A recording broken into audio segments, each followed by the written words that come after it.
And where are we now? It's wild that we're all here. So if you're visiting, thank you for visiting Miami. If you're here and a resident, isn't this a great moment to be proud of right now? All of us here together, man. This is great. Thank you. And you know what's fascinating, Mike, is you and I and a bunch of other city officials and folks at Stacks or CityCoins, we all worked since June, but this is the first time I'm actually getting to meet you. I know. I've had this moment too where I'm like seeing a bunch of people that I feel like I know you because we've been doing Zoom meetings or we're hanging out on Twitter and having chats, but it's great to have our IRL experience here for the first time in front of all of you. It's crazy. You work this closely and you feel like the other person's a friend. It's my buddy. And I just, it's great. So I see Amanda. I think we should speak some way. Let's go. Hey, Amanda.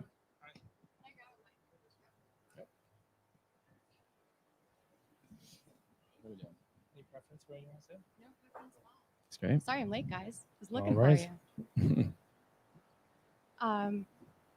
Where do we start? I wanted to start with intros. Did you guys already do it? No, we were just kind of say we're friends, We're just like, hey, what's up, friend? Well, I think we should start with a little round of intros. Do you want to kick it off? Sure. My name is Mike Sarasti. I'm the CIO for the city of Miami, working for Mayor Francis Suarez, which has really been such an instrumental leader here in this movement and moment that we're all having. So I'm very proud to do that.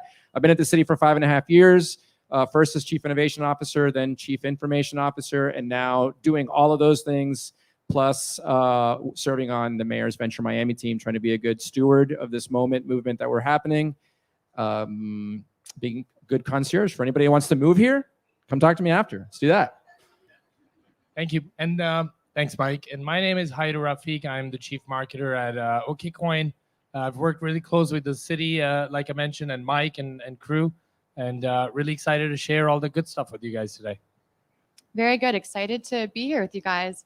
I'm Amanda Cassatt. I was part of the team that brought Ethereum to market back in the day, working with Consensus, and then run something called Serotonin, which is, I think, the largest crypto marketing firm. And we have spun out some interesting projects, and we're very excited to be working with and supporting you guys and just watching this project flourish. So I have some questions for you. Maybe just kind of starting at the very beginning, from the sort of mayor's office city perspective, what has the reception been to MiamiCoin? Wow, on day one or where we're at today? That's a very different. I mean, I think on day one it was like this can't be real. Like, what is this? I was a day off, and my CFO called me. And I'm trying to get trying to sleep in that day. He's like, I need you on this call. These people say that there's some crypto company that can give us millions of dollars. I don't think this is real, but we need you on here. And that was the conversation with CityCoins Foundation. And I'll be honest, my first instinct also was, I'm not sure what's happening here, but every conversation progressively got more detailed and gave us more confidence. And now I should have checked the number right before jumping on stage here, but it's produced roughly $26, $27, $28 million for the city of Miami to tackle a bunch of projects that, it's a round of applause.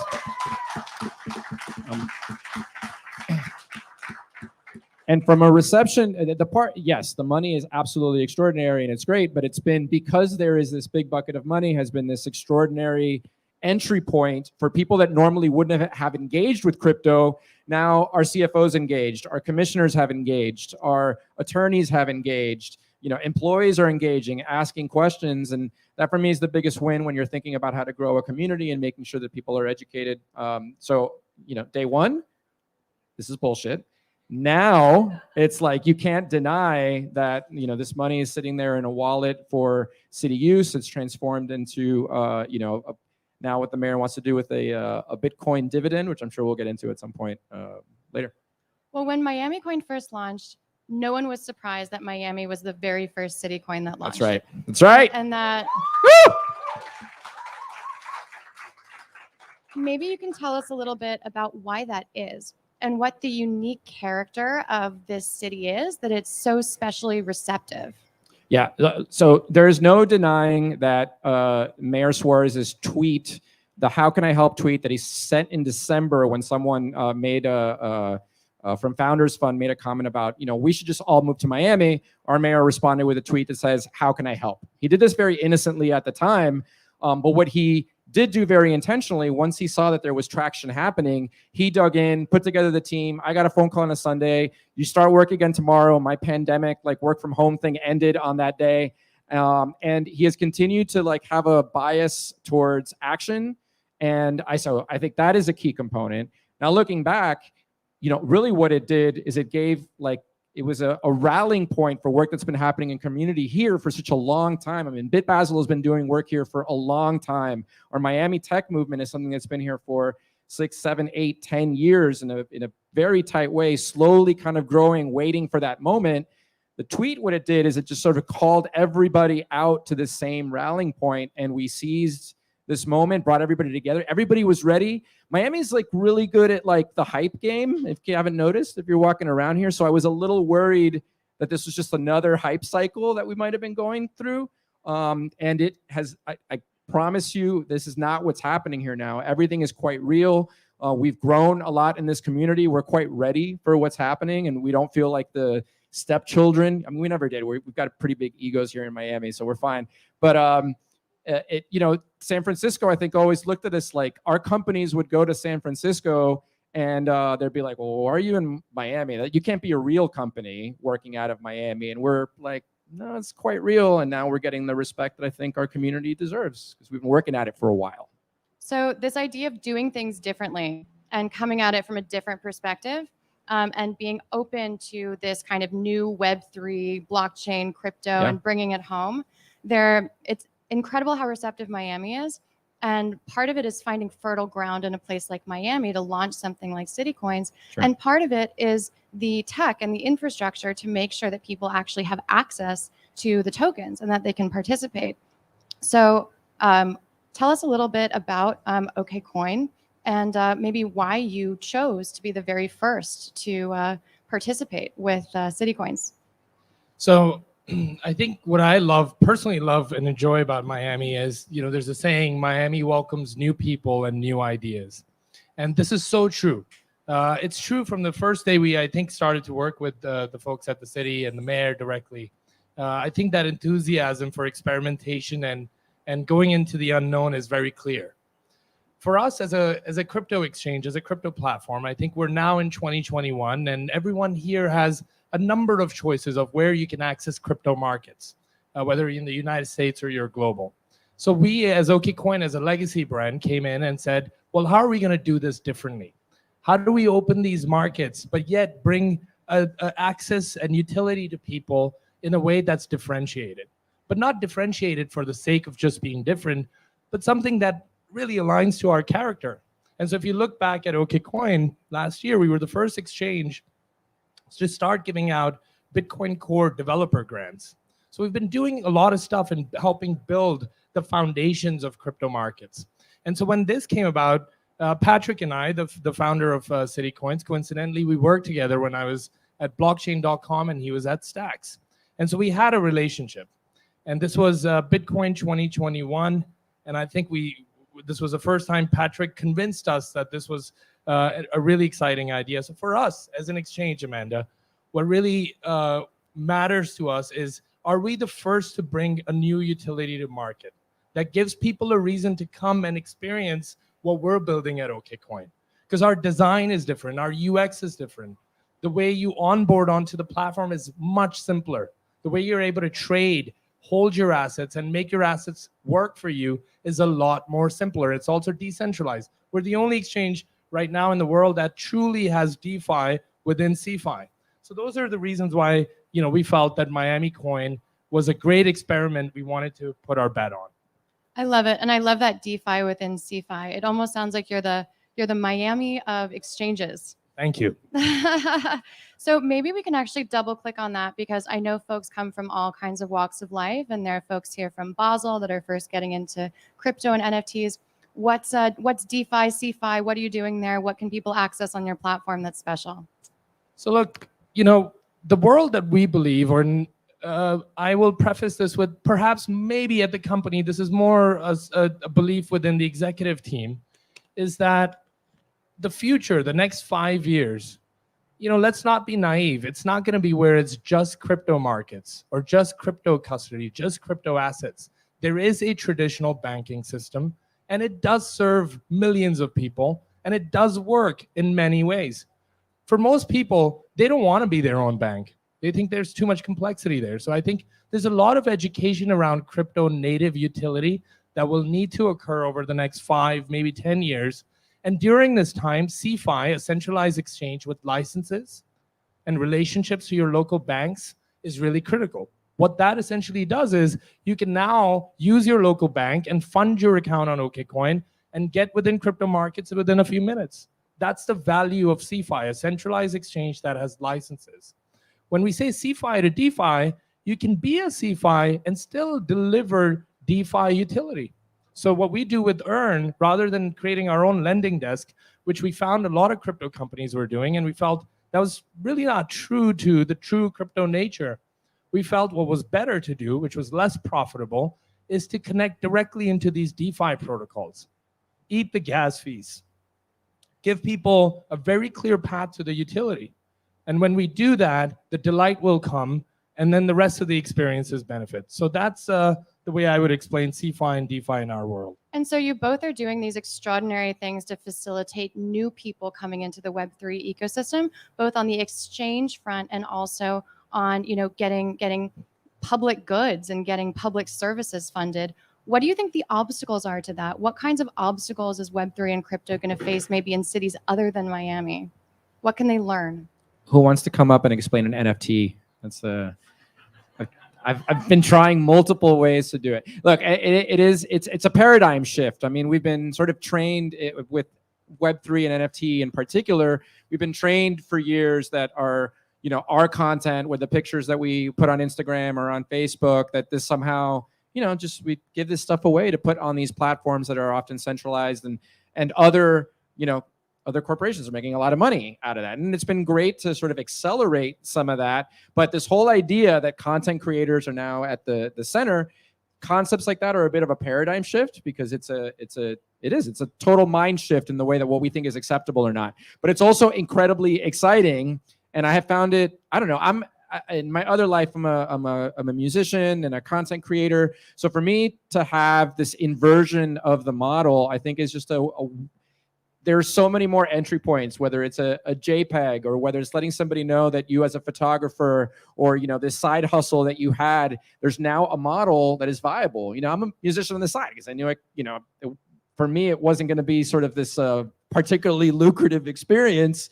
And now it might it really could be in the Web3 world. And there's this interesting intersection with technology. And I just find there's so much more openness, and it's a world of possibility, and it feels like it's the beginning of something really special.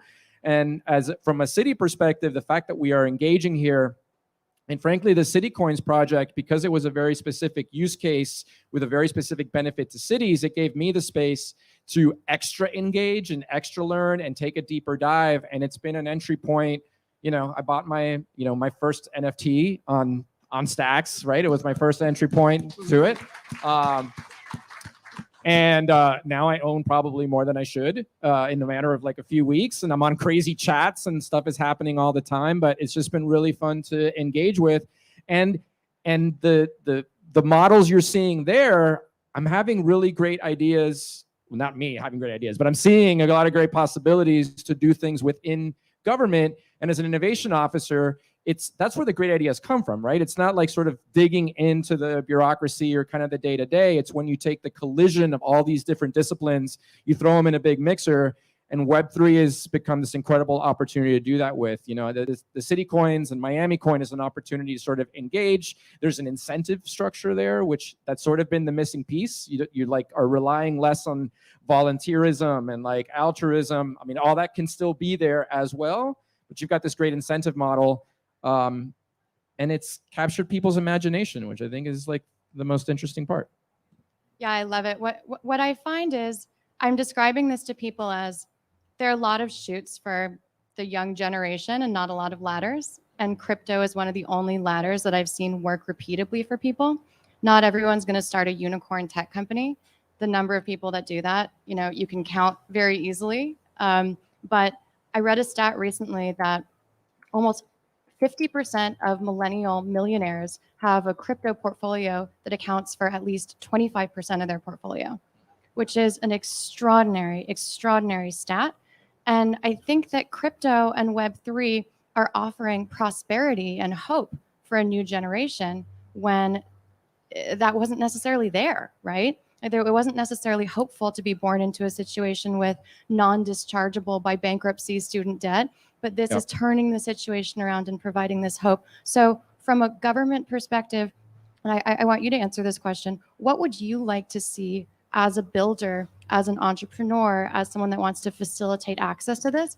What kinds of fertile ground would you like to see built by governments in order to actually give people access to this new mode of prosperity?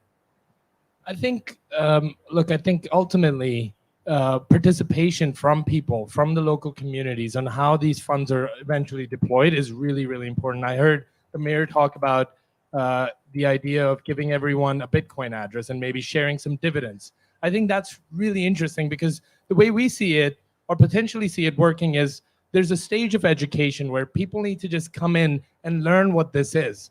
Learn the idea that for the first time, you're trading an asset and the mining revenue, 30% of that mining revenue generated is going to the city. And that revenue can now, through your voice, be used for public good. So I think the first most important thing is how can we stage things where there's education from the public, and then you start bringing in the participation. So Mike, I think you were talking about an idea where folks on your side, they're creating a polling system on where this capital could be deployed in the future. I think that's where the playbooks start to eventually get created, and we will find what the best use case or way into deploying this capital will be. Yeah, and I think there's been a kind of a public perception that crypto maybe is only for rich people, or crypto. It's now that I know better, it's the inversion of that model where it's such an opportunity for traditionally unbanked people. I was telling the story earlier, like it's hard for me to keep track of my credit because I forget shit all the time. I can't imagine someone that is like in survival mode in our communities here in our backyard trying to keep up. They're out of the ecosystem before they even have a chance to participate. So you have a whole new toolkit to be able to deal with that kind of stuff, which is incredibly exciting. My journey with Bitcoin has been about that. I'm taking 10% of my paycheck in Bitcoin now to sort of... And really, it's a way to make people feel safer about what this does, and that I'm okay. And a little bit, I can tell my story about the volatility I'm experiencing and how that still kind of sort of works out, or the parts that don't.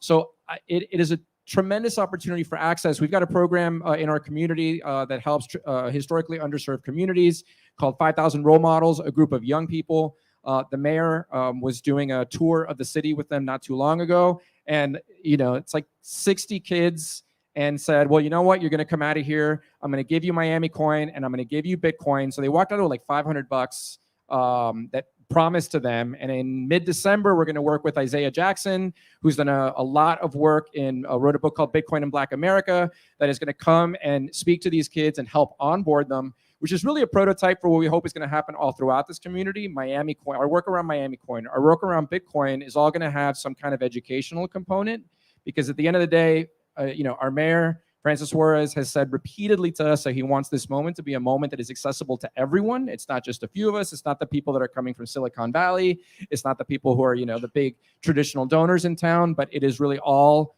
about opportunity. And really, crypto it's really obvious to me now. I did not engage as early as I should have, but now that I have, it really is a pathway to a lot of prosperity for a lot of people. I love it. And we're talking about these powerful incentive alignment mechanisms. And if you think about it, all of crypto and Web3 is this incentive alignment mechanism. And there's no better metaphor for it than Bitcoin mining, where you are, and mining stocks, mining all the other great communities we've created, where you are getting an individual reward for doing something that benefits the community. So instead of this idea that you need to sacrifice your own interests to benefit the community, you can have a better designed system that aligns individual and community interests. So on that note, everyone here is interested in crypto, or they're participating in crypto, and they're also a citizen. you're incentivized to be a good neighbor, which is like that's kind of okay to feel, which is a little like, it's always like, we're doing one or the other. Are we trying to make money? Or are we trying to be a good neighbor? Like, this is, it's all the same. And so everyone here is interested in crypto or in crypto, and they're also a citizen. And aligning those things, what are the folks from both of your perspectives that people here can do to really get on board this movement? Both Web3, Miami, MiamiCoin, CityCoins. What should people here do? I think from my point of view, I've always told people, just start a small position. Anything you're looking to learn or you're intrigued about, start the smallest position you can, because once you have some skin in the game, it compels you to then go learn more and go down the rabbit hole and figure out things. You have a little stake. So I think that's the most important thing perhaps everyone can do. And I promise you, this is a indirect way of convincing you guys to open an OKCoin account. Unfortunately, you can't access MiamiCoin anywhere else. So I think that would be my advice, is start a position, and I think it gets everything rolling. And don't be like power through that first element of like fear, because like, oh my God, I don't understand any of this. I still don't understand any of it. And I really was clean slate here, like December, January. I'm a technologist as a CIO, but this whole new universe, like we're all starting new. You are all early in the scope of things. Some people less than others. I'm seeing Erica in the front, who's been like telling us for a while here to get involved, and we weren't listening. But you're all early, so don't. I know a lot of you are in crypto. If you're not, you came here with somebody, you just want to find out what's going on. Get past that level of discomfort. We're all figuring this out together, and that's okay. Well, how are we doing on time? Do we have time to take any questions? Yeah, we have time to take questions. 2 questions. All right, that was the very first hand up. Here, maybe I can bring you a.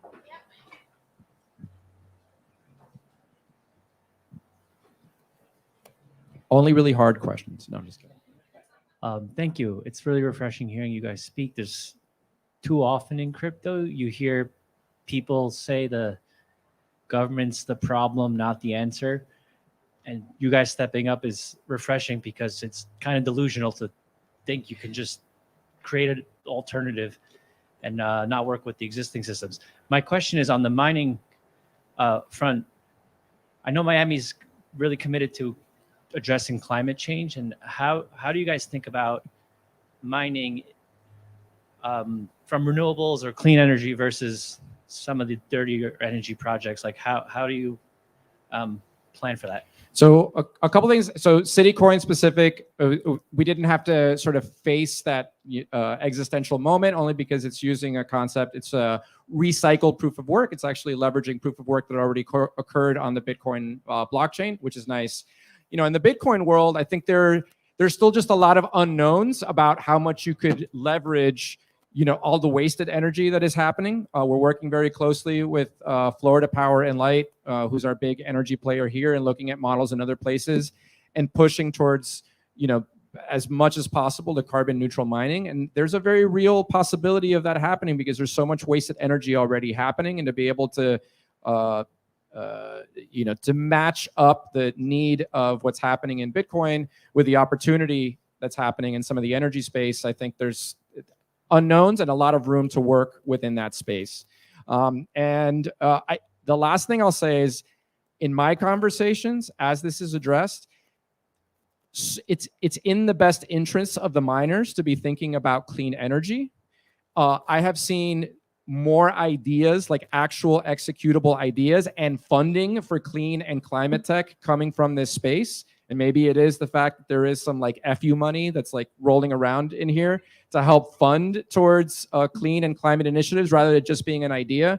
So I'm quite optimistic about the opportunity of the way that could evolve. I will say it's up to us as leaders, up to politicians, to continue to beat the drum that this is important. I mean, we're facing very real existential challenges here in Miami. The water is coming from every direction from the ground around us. We are seeing climate change happening in real time here. There's no denying in our experience that it's occurring. So, both of these things can coexist. Like our environmental strategy is our economic strategy. I also think just putting it in perspective and adding to that, along with the need for more clean sources of energy, which the miners are actually incentivized to seek out, whether that's wind or solar, or whether it's something like nuclear.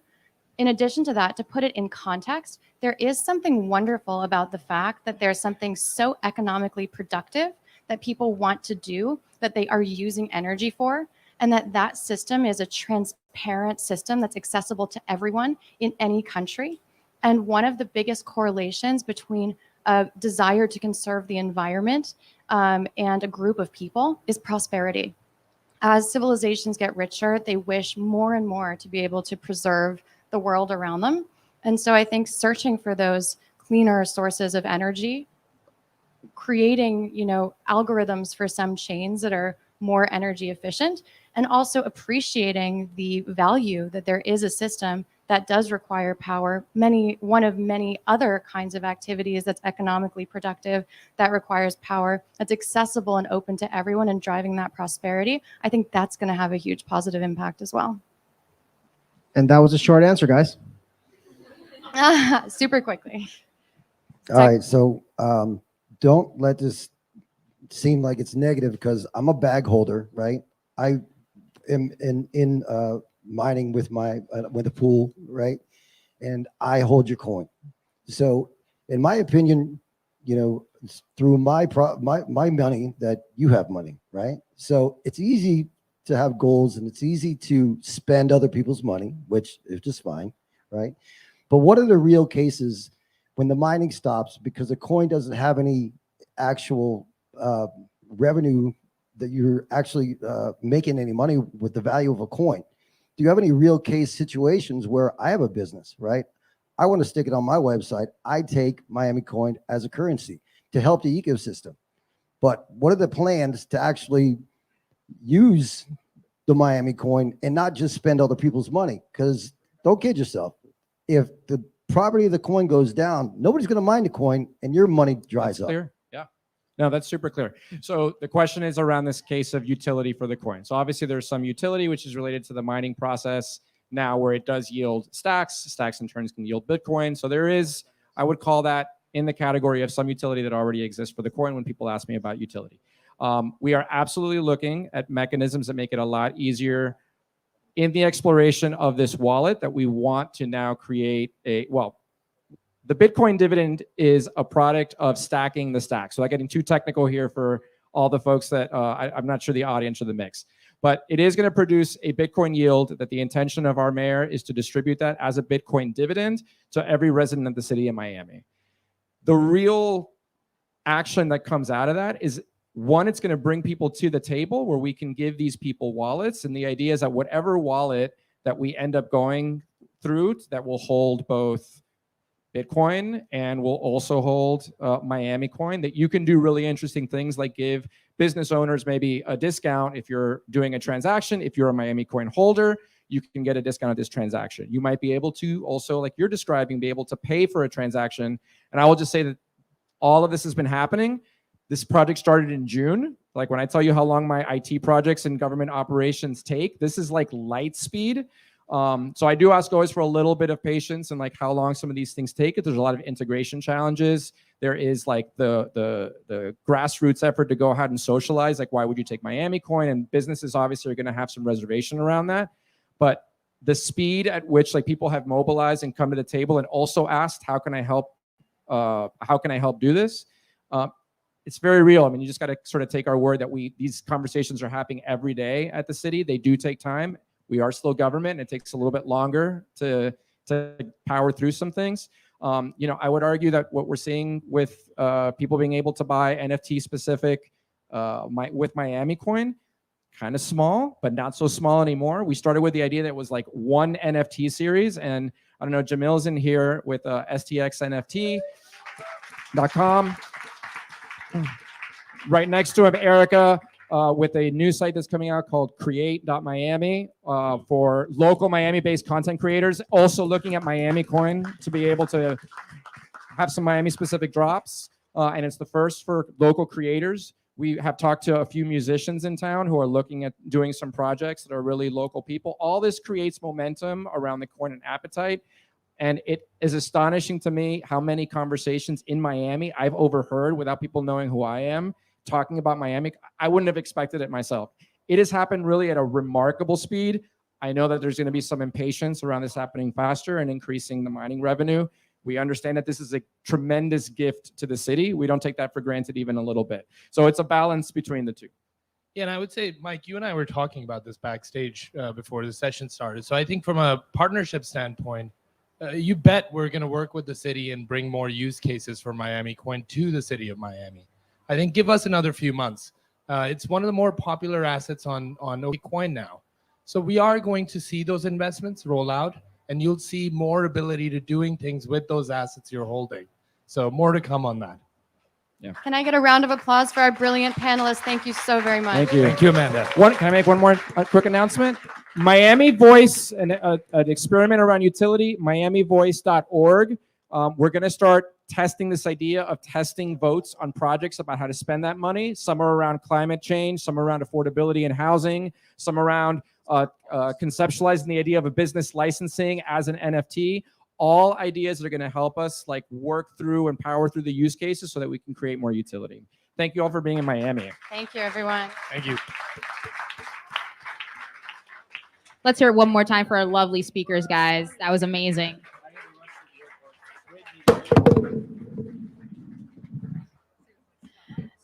Okay, so with that question, actually, it goes perfect into our next panel because we will be discussing building MiamiCoin, the applications and use cases with this technology. I want to call up Jason, Schrader, Drew, Falkman, Jamil, and Kyle Ellicott to the stage, please.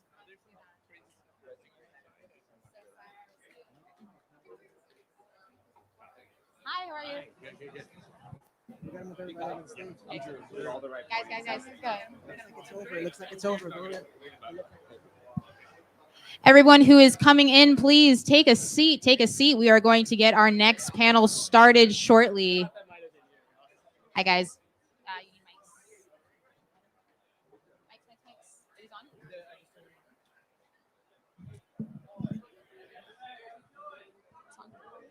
It is on? You're losing them. Correct. Test Testing. 1, 2. Testing. All right, guys, we're going to get our next panel started. Hello, gentlemen. How are you? Good, Thank you for good. being here.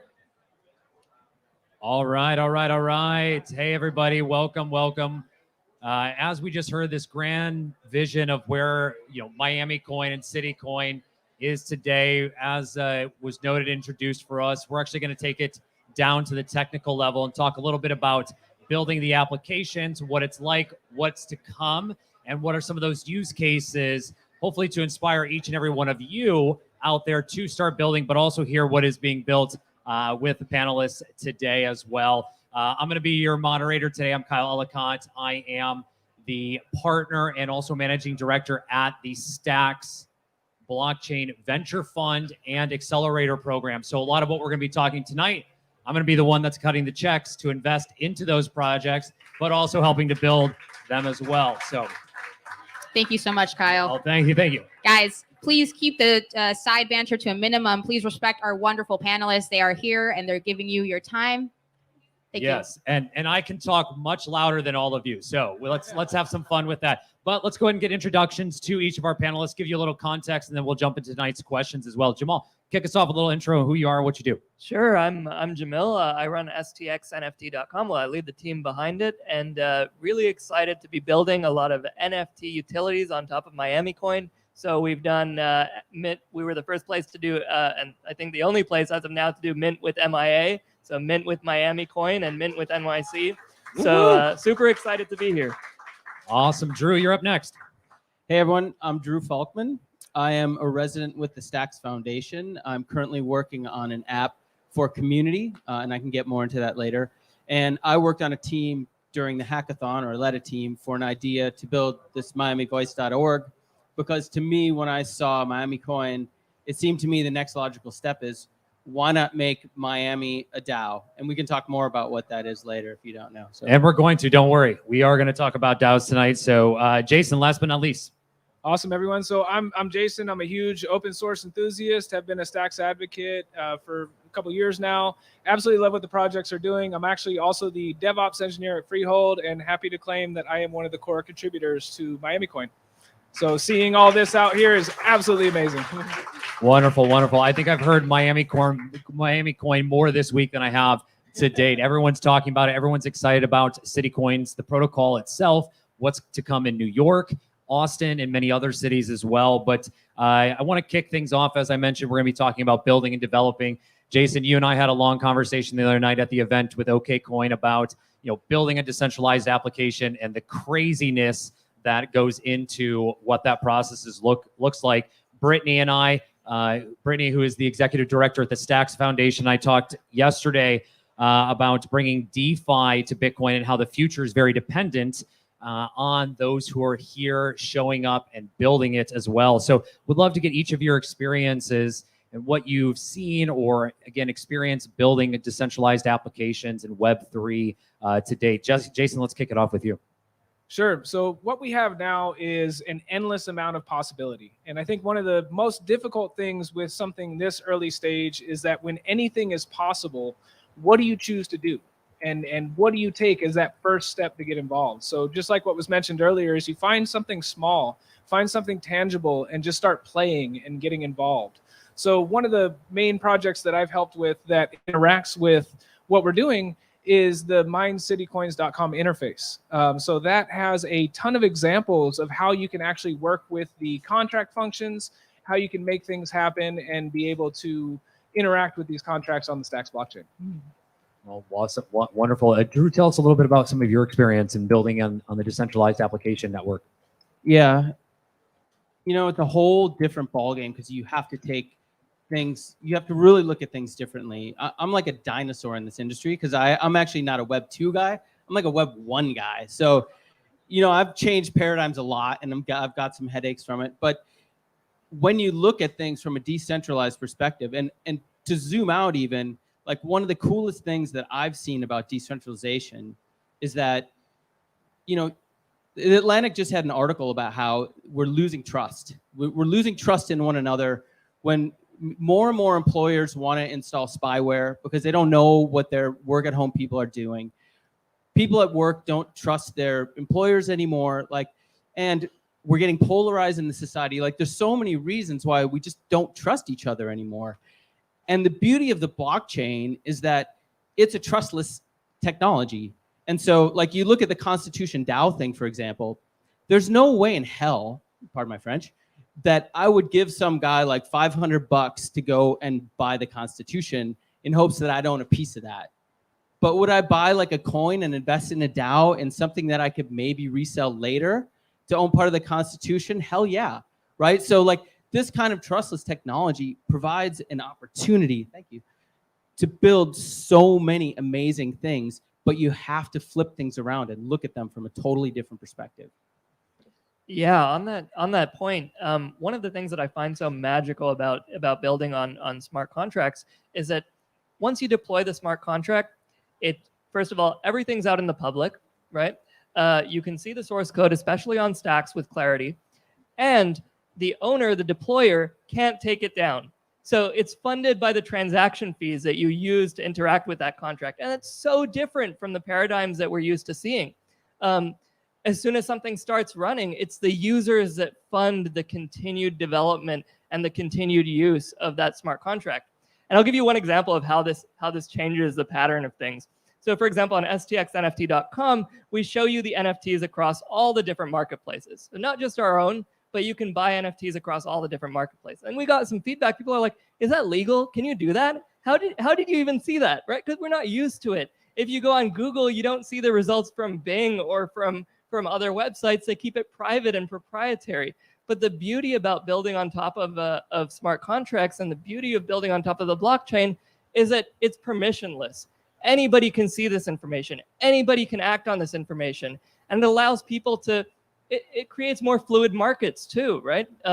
If someone comes up with a better interface to the same contract, they'll beat you, right? So it's a really new and different way of thinking. So let's flip that on flip the script here. So we just again heard the great vision and I'll be the contrarian, having worked with City, so I'll be the bad guy on this panel tonight.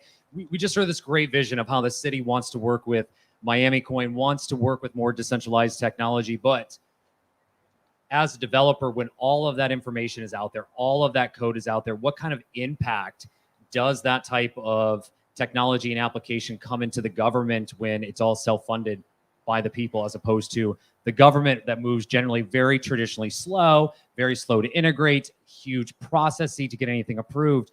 Now you're saying we can spin something up and do something and make an impact, all of us here, instead of the government itself. I think that's the beauty of it, though, is government facilitates a lot of the innovation and a lot of the development that we've seen go on, but they act as a facilitator for that innovation, right? They're not the driving force that pushes that. America is a country of entrepreneurs, of people who create their own businesses, who build things, you know, and I think this is, and MiamiCoin, and this is a point I wanted to make as well, is MiamiCoin sets up, as Mike mentioned, the incentive structure to make this possible. Every single one of you in this room has the potential to build things, right? Whether you're an engineer, whether you're a marketer, whether you're an author or an artist, you have the ability to own something, right? To own the results of your labor and produce those incentive structures. So government sets up the structures to make that possible, but it's up to everybody here to actually act on it and to build and to create. Everybody excited? I'm ready to build all of a sudden. Like, that was inspirational. Thank you. This is very, very exciting. So, Drew, coming back to DAOs, you were teasing that out in your introduction. How do DAOs, decentralized autonomous organizations, for those out there who may be new to the term, how do those play a role in something like the CityCoins protocol or applications that may be built on top of it? Yeah. So, you know, I don't know how many people here have joined in like the Discord for an NFT project or DeFi project. I'm guessing one or two of you if you've been in the crypto world. And there's something magical that happens when you get in there and you have all these people that are sort of together on the same goal. I met a guy today, just coincidentally at the coffee shop, and he showed me this project that I wasn't familiar with. It's on Solana, about these birds. It was thug birds, I think it's called. I'm probably giving away like alpha right now, so pay attention. So apparently someone made like a joke rap about it that was in this group, and it ended up getting big, and some other rappers came into this fold, and now this like NFT project is becoming a record label, right? So, and the thing about a DAO is everyone owns part of it, right? So it's the structure of it. So it's decentralized, right? Obviously, that's what uses the blockchain. Autonomous means it runs itself. I'm not sure about that one. It might be a misnomer in an organization, but the idea is that you have everyone involved and everyone has a voice, and they can vote with their token, or their coin gives them a voice.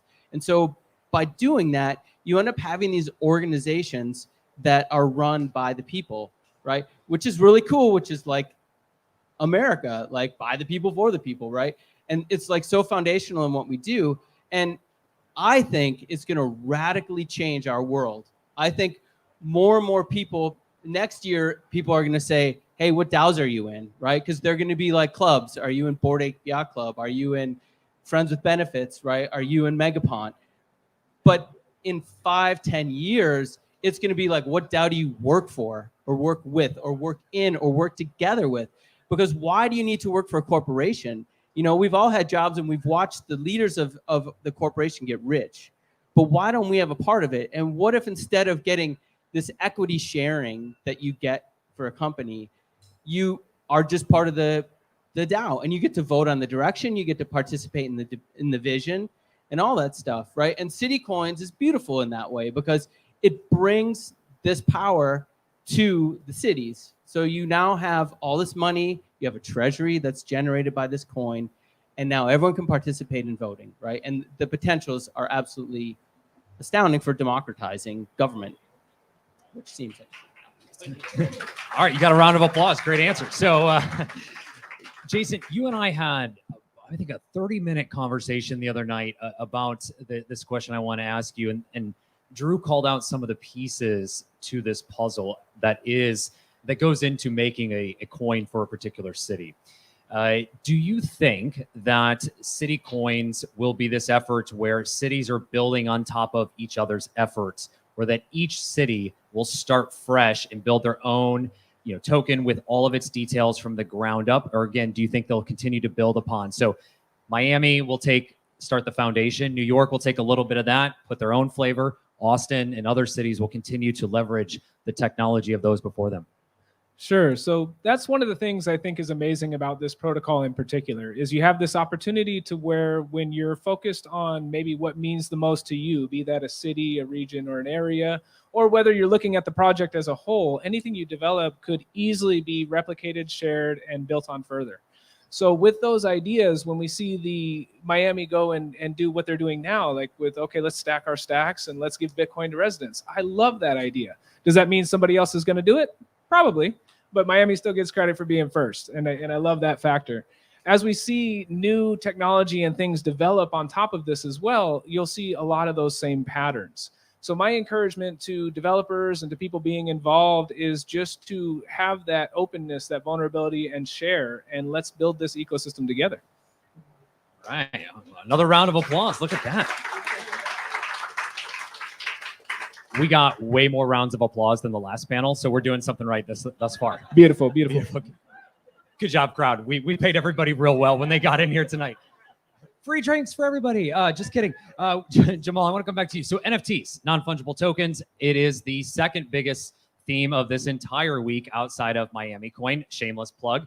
That's for you, Andre. But outside of that, talk to us about how non-fungible tokens, aside from art, collectibles, and some of the commonalities that we're seeing in terms of themes, how those may play a role with CityCoins and some of the civil or governmental initiatives that are out there.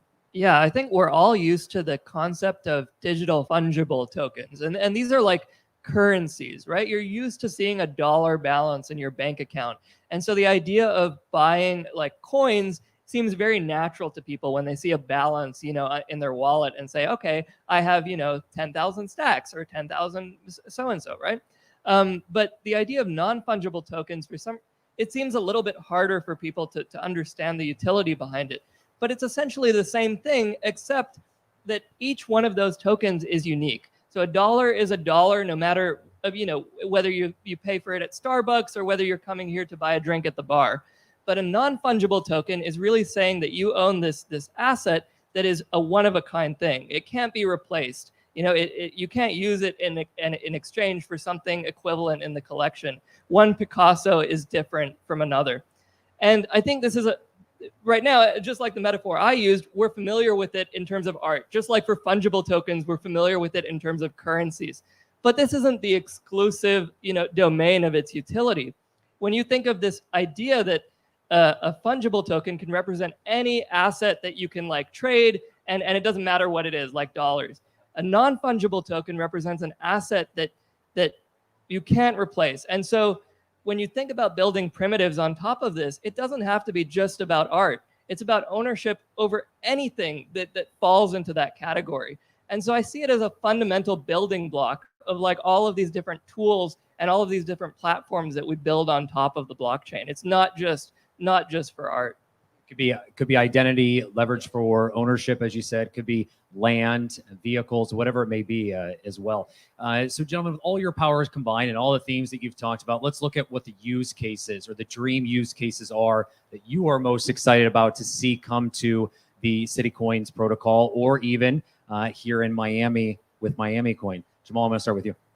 Sure. Yeah, I think one of the things I'm excited about, and this is along the lines of what Drew is doing, is I think MiamiCoin allows people to now create, when in the early days of the United States, you often saw people build things based on trust, right? You saw, Carnegie's libraries, or, these great American institutions often started from individuals. And now we look towards often others. We say someone else should solve that problem, or this will solve itself, or we complain, right? But we don't do things. And I think one of the great things about DAOs and the stuff that Drew is working on and CityCoins like Jason is that it puts the power in your hands to build these institutions just like our heroes from the founding of this country did, right? And take it into our own hands. And people like people here are building the infrastructure to make that possible. Drew. I mean, that's a tough question. I think there's a lot of potential use cases. And to be perfectly honest, what I'm most excited about is seeing what other people come up with that I haven't even contemplated or imagined, right? And that is the beauty of a protocol like this, because you have this open-ended project and it's around funding government and it's around a local area that anyone can want to participate in. And so now you get things that are specific to Miami or specific to the people here that they want and need that can be built by literally anyone. And so it's like putting government into the hands of the people. So I know that's sort of a back door out, but but that's really what I'm excited about, frankly. You walked very slowly out that door. You did a good job. Door did not slam. Don't worry. I'll throw one out there for you. I mean, personally, I'm looking for someone to build, hint, hint, and potentially fund as well. Something around mobility, transportation, vehicle to vehicle. Oh, I heard a lot of yeses. So come talk to me afterward. Vehicle to vehicle communication, right? So as someone's driving throughout the city, not only are they rewarded, but they're able to take care of tolls. Maybe they're giving something around carbon credits or otherwise. There's a lot of opportunities out there in that space, or NFTs. Yeah, as well. and one thing that's great about this too is like when you look at people, for example, driving for Uber, they have to go through a single company that can dictate the terms of what fees they get taken. They can change it at any time. So I think there's a lot of opportunities for tooling around this and infrastructure that follows up on this permissionless open system. Yeah. Co-working DAOs, like the idea of having a DAO of co-working. There's one guy working on this. His name's Angelo. It's called Build Cities, I think. And his whole idea is you have a DAO, and with that DAO, you belong to the DAO, and then anyone can give up a space in their office building, and that becomes a working space. And so anyone who's a member of the DAO, they have an NFT, of course, that represents their membership, and they can auth into the building. So that's a really cool idea. Jason. Yeah, and just to touch on some of those points too, I come back to a general one, and it's blockchains are beautiful, but blockchains are not for everything. And we have to learn like what those proper applications are and what can truly be done with them. And what we have with a blockchain in particular is you have this written history of transactions and things that have happened that give you opportunity to leverage that and turn it into something new. And particularly out of shell hacks, there was a really cool project that came up that had to do with transparent fundraising.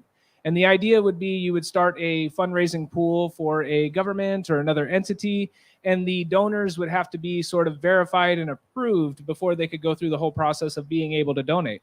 But then from that point, everything happens on chain, and you have a written record that is unchangeable from there.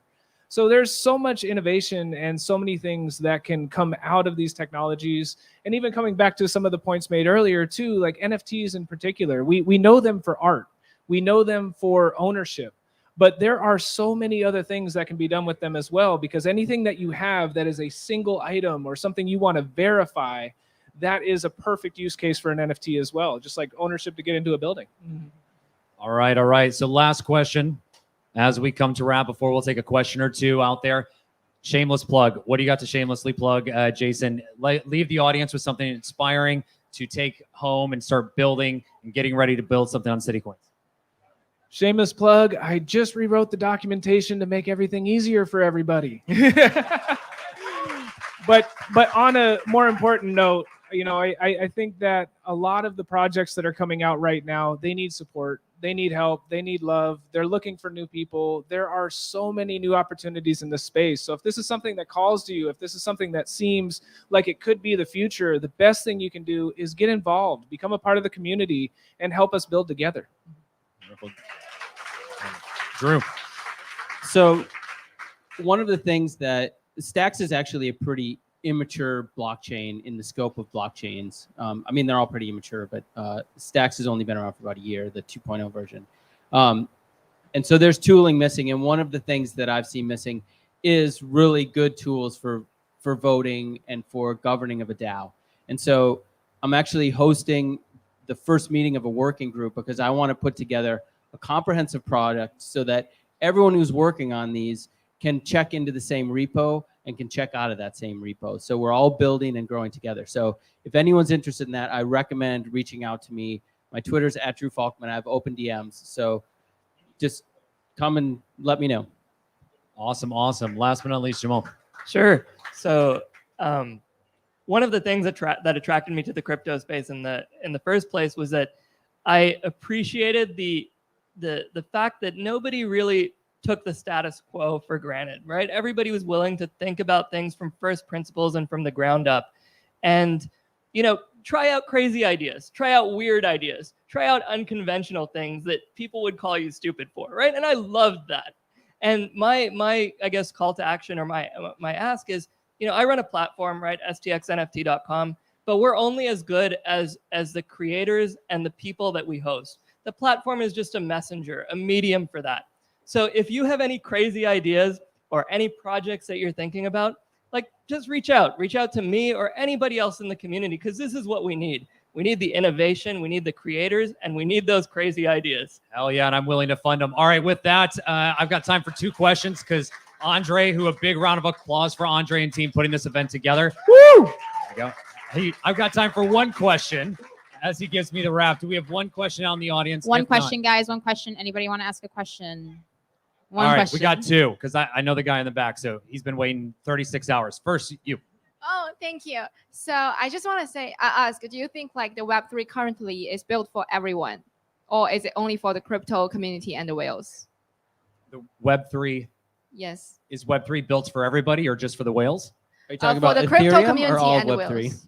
I think all the Web3. The current, do you think is it for only crypto community, or is it for like everyone? So in summary, if I may, so Web3, is it for everybody, or is it just for those who are in the crypto space and the crypto space alone? I think right now a lot of the tooling, the infrastructure, and the platforms are unfortunately built for a smaller set of community. But that's not a platform thing. That's not like a protocol thing. It's mainly a mistake on our part, like on the builders and on the creators, for fitting to ourselves, right? We think of ourselves as the users, and then we try to build things like, what would I want to use? But I think we often have to have more empathy and say, we want to build for everybody, right? And not just think selfishly. So I think to answer your question right now, I think the fundamental technology is built for everyone. But we need to see more tools and more platforms that build on top of that to make that accessible to everyone. And also, in fairness, not to date Drew, as he said that he was, a part of the Web 1.0 movement. This industry and the technology we're talking about has really been focused for just over a decade, and very fairly aggressively for the past 3 or 4 years. So we're just in the very, very beginnings of all of this development and tooling. So while it may seem like it's very crypto focused today, it opens up a world for anybody and everybody to get involved. All right. So we'll come back for you. We'll be available for a second question. Don't worry. All 4 of us will come to you afterwards. All right. You've got a question. Yeah. First of all, I gotta say thank you guys, MiamiCoin, and also Jamil with your NFT projects. We are now I never thought this would happen, but it happened, where art and finance are together. They are linked together. So, my question is, when are we gonna have landscape NFTs over at Stacks NFT? What kind of NFTs? Landscape. Landscape? I know what you're talking about. Improvements like that are coming. We're under. It's still, as I said, it's still so early, and I feel like we've built an experience that is usable, but we want to make that from like an experience where it's just passes the bar to something that's delightful for people and where they like really enjoy using the platform. And so we really want to get there. We're gonna make it. We're gonna get there. No, we're all gonna make it. There you go. All right, everybody. Big round of applause for the panelists. I'm your moderator, Kyle Ellicott. Check us out at stacks.ac for the Accelerator Fund. Come find me if you're building and want some money. Second, check out stacks.org. Everybody, thank you very much. I'll hand the mic back over. Awesome, boys. Thank you so much for that amazing panel. Guys, we're going to get straight into our next panel of... You guys can just exit the stage, please, and thank you. Awesome. All right, guys, we're still continuing. If you guys have any questions, please, you can talk to them on the side.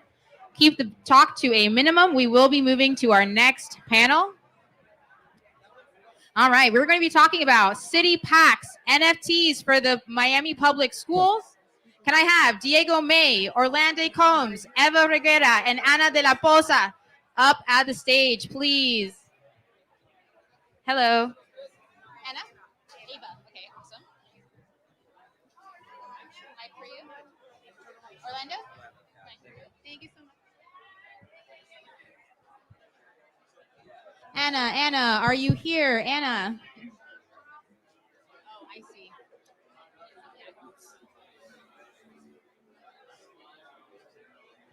And then Diego. I'm missing Diego. Oh.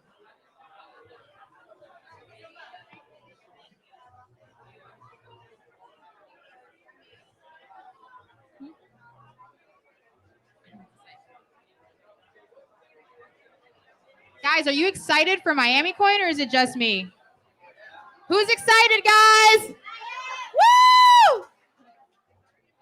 We're going to have an awesome panel for you guys coming up next, talking about CityPacks and NFTs, because NFTs are clearly the wave. Diego's going to show you some cool stuff. Guys, if you're in the back, come in. We don't bite. We have lots of empty seats. Take a seat. Come learn about NFTs. Come learn about NFTs, guys. Take a seat. Come on down.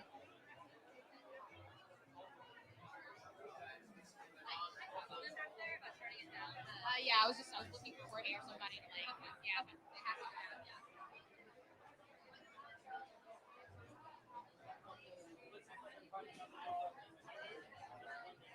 Hi, Diego. You ready? Hello, yes. Okay, awesome, guys. We are going to start our next panel. Yes. Thank you.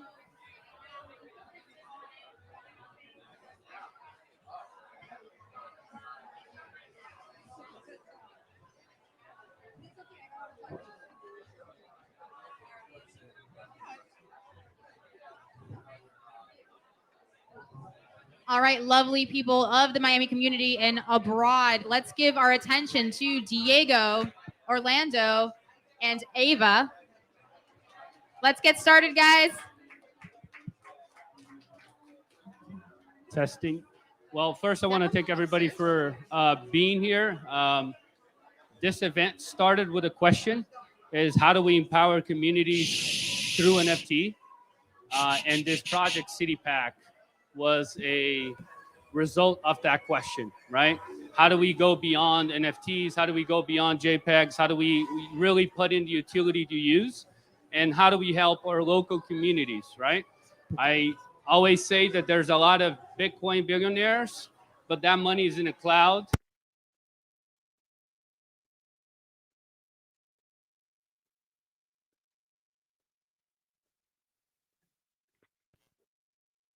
And start creating a sort of a platform that would allow institutions and public schools to be part, not only fundraising, because that's very easy. You know, you raise money and you donate, but then every year you have to repeat that. How do we create a sustainable NFT platform that allows us to grow, to educate, to build, and to fund programs, including blockchain, Web 3.0 and education, into the curriculum, so that we're not just funding what they need today, supplies, programs and grants, but also building them for the job of tomorrow. So I want to present Orlando and Eva. Eva is from the Miami-Dade County Office of Miami-Dade County Public School Office of Grant, and she was very kind to jump on this and really be part of this journey with us in order to start questioning and how can we build something that's sustainable and that can be done, and repeated in other cities as well. So thank you very much, Eva. So we want to thank, my name is Eva Regueira. I'm from Miami-Dade County Public Schools. I'm in the Office of Grants Administration. But we also work very closely with our foundation, the Foundation for New Education Initiatives, which is actually the group that will be able to accept the cryptocurrency donation, because it's a very novel path for us. It's very new. We've had to sort of grapple with how to go about accepting these donations and how to make them really useful for our school district. So we're very appreciative, extremely appreciative of these two gentlemen right here who came to us and told us, hey, you know what? We really want to make sure that these NFTs, that whatever tools we're using in the cryptocurrency world are something that can be really usable and have a civic impact. And where better to start than the place where we are building the next pipeline of job seekers, of people that will be employed in this industry in fintech and all kinds of different avenues in the future. I mean, we are very keenly aware of the fact that we are training kids for jobs that don't even exist yet. So we're keenly aware of that. We do the absolute best we can, and we really appreciate your input and your support, and we look forward to continue this. And as we started this conversation, even the fact of accepting crypto, as we know, Miami took months to accept it. She's in a public school system. There's a lot of red tapes to go through. There's a lot of hurdles. There's a lot of board meetings. There's budget approvals every 5 years. There's a lot going on for an institution to take that step, to have the courage to even start thinking about crypto. And for us, it was very natural. It was a very natural path to creating a DAO. The way I see it is most of these institutions, nonprofits, public school systems, even the parents meeting, they're gonna need their own decentralized Hey Diego, can I autonomous cut you out organization. real quick? 'Cause Yes. I feel like people aren't paying attention to you guys. Guys, if you're on the side, please respect our panelists. They're working really hard to empower this community. Listen to them. Thank you. All right, cool. So that was the first hurdle. How do we start? It's not about just funding. Here's the money, and by next year we'll launch another initiative or another collection.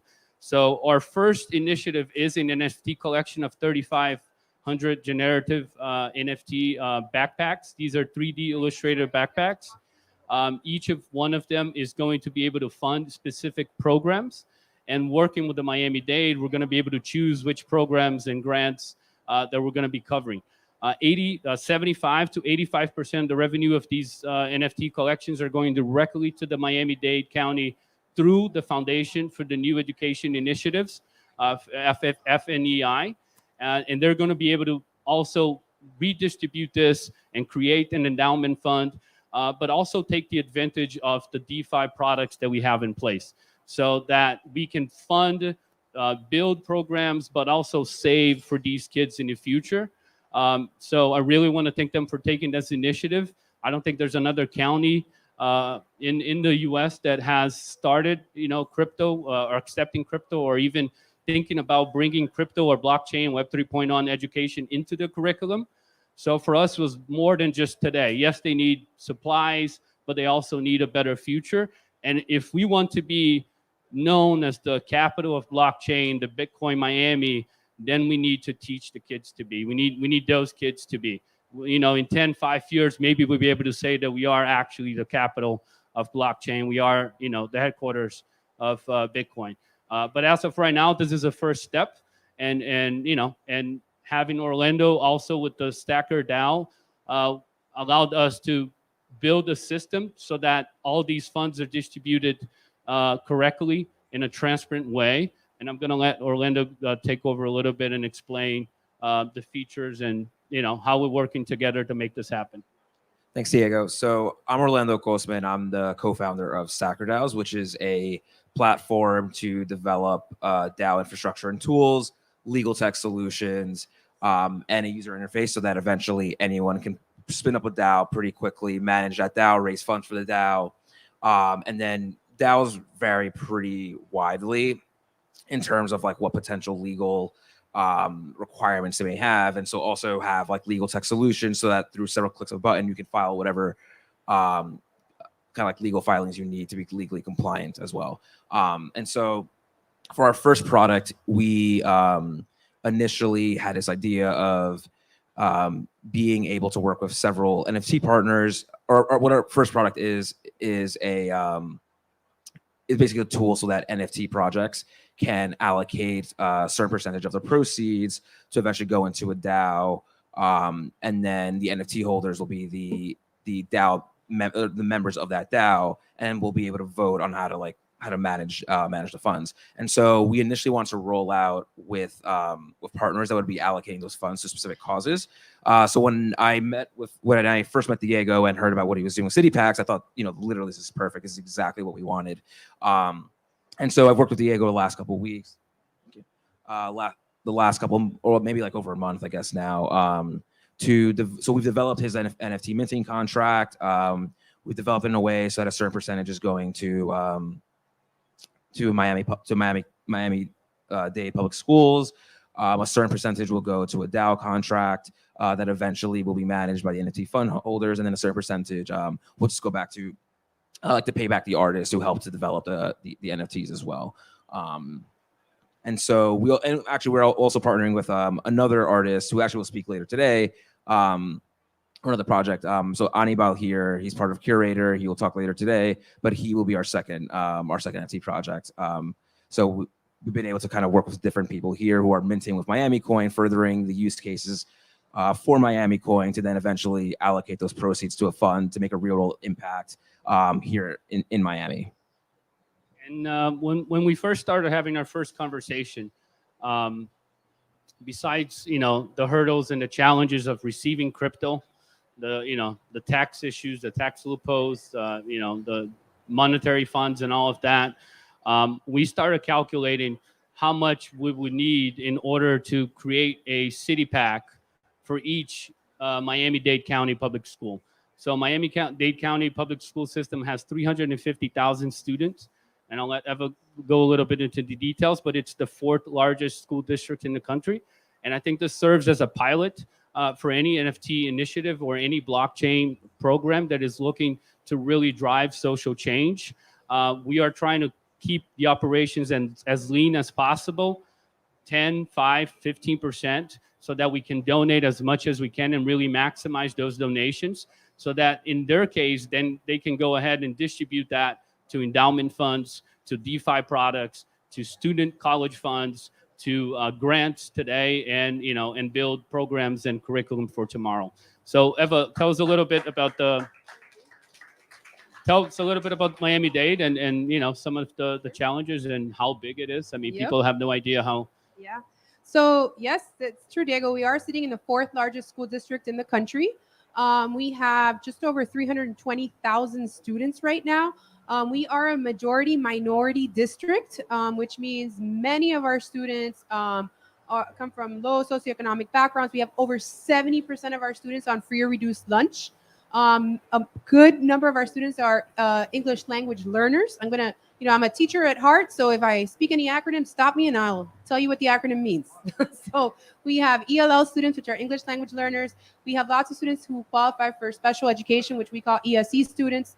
And the numbers are huge in Miami-Dade. And as you can imagine, with the pandemic, it was further aggravated. I mean, we had all of a sudden through the foundation, actually was one of, so just so you understand, the Foundation for New Education Initiatives is the direct support organization for Miami-Dade County Public Schools.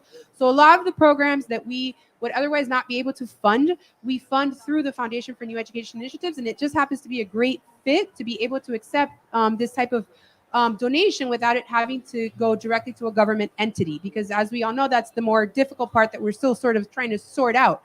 But our foundation supports lots of great initiatives, and things that we are going to be supporting through this particular CityPacks NFT are things like our cultural passport program. Since 2009, we've had over 800,000 students visit real live art events, whether it's at the Arts Center, at museums, different field trips. We've had students present at different exhibitions during the Art Basel events as well. I mean, we have a huge commitment to the arts in our school district, and that cultural passport program is a huge part of that, whereby we have a commitment where at least an entire grade level will attend a project that year, and we need about $375,000 per year to keep that going. Even though we have lots of great partners in town, like the Miami City Ballet, the PAM Museum, the Arch, the Frost Museum, I mean, you name it, we have partners all over town. But it's still expensive to transport our kids, to get them there. And these are experiences that these kids would never otherwise have on their own.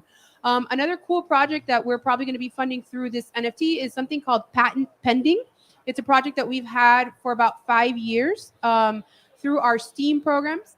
And that program is actually something that came out organically in our district. We're a pretty cutting edge, not pretty, we are quite the cutting edge school district in terms of, we're ahead of the curve and a lot of different things that are out there in technologies that we're teaching our students even before, let's say even the state approves it. We're already running it in our after school program. So one of these such programs is the patent pending program, where we allow the students to develop either apps or products. And we have Saturday academies or Saturday events where they're able to troubleshoot issues. And we work with a lot of our copyright and patent lawyers in town. And if their product is good enough, we'll work with them to help them get patents and copyrights for their products. So it's a really interesting competition. That's one of the things that we're looking to fund. But just, outside of that, like, Diego mentioned, we are looking to see how we start developing this sort of virtual currency curriculum. We're not there yet 100%, but we are definitely within the building blocks for it. We have robotics clubs, we have STEM designations. We actually have 180 of our schools in town. Just so you have an idea, we have over 350 schools in town, and 180 of those have a STEM designation, either gold, silver, bronze, which means that they're heavily involved in anything involving science, technology, engineering, math, and art, because we're not just STEM, but STEAM. And it forces the schools to look for community partners. It forces to have a sort of higher integration with STEM curriculum at those particular schools. So we're really excited about that. And we're really excited about this partnership to be able to continue these such programs. The foundation is, the foundation, like I said, is super excited about this. We hope to have cryptocurrency board members in the future. So those of you out there that want to help us out, please, Diego or Orlando, this is the wave of the future, and we recognize that, we know that, and we need to jump on. And we can't wait for the boat to keep sailing by. We just gotta jump on and get with it right now, because like I said, we are training our kids for the jobs of the future that don't even exist yet. So we're really aware of that, and we're really excited. And you raised a good point, because when we first started with the NFT collection, we had one goal, right? We're doing an NFT collection. It's going to be 3D illustrated generative book packs, and they're coming out in December. And then when we noticed that it wasn't enough just to fund a program and just to hand them over a few $1,000s or a few $100,000, and then next year we were going to have to do that again. And we started looking at the whole landscape that, like she mentioned, even school lunches. I mean, 60% of the kids are into free or supported, school lunch. I mean, that's, we have to take a step back. If we want to really move forward, if we really want to prepare these kids for the future, we have to make sure that they have the basic needs. That goes from pencil, materials, book bags, supplies, access to, robotics and different types of programs and math and STEMs, but also prepare them for the jobs so that Miami's not losing these jobs to people outside or from other states or from other countries, which is exactly what happened today in the blockchain economy. There's not enough people in science and math, and developers here know, and that is what really excited me, because it wasn't just a collection. It became a initiative and a platform that we're going to continue to work with Miami-Dade County Public Schools. This is a pilot program that we hope that can be replicated and will be replicated, especially with New York Coin coming out. It ties so well to the Miami Coin ecosystem because their whole mission is about how do we generate rewards to the citizens, right? And we don't have to wait for the state officials. We don't have to wait for the Senate. We don't have to wait for a governor to be elected. And that is, power to the people. And even if you do a little bit, whatever that is, can make a huge difference. So just a quick math, but one NFTs that we're starting our floor price at $250. What would that get us in terms of the cultural program? Thank you. Sorry, thank you. So $250 actually gets a bus of 30 students to a cultural event. So one NFT gets a full classroom of students over to an actual cultural event. Every single NFT we sell, we'll get them over there. So that's super exciting.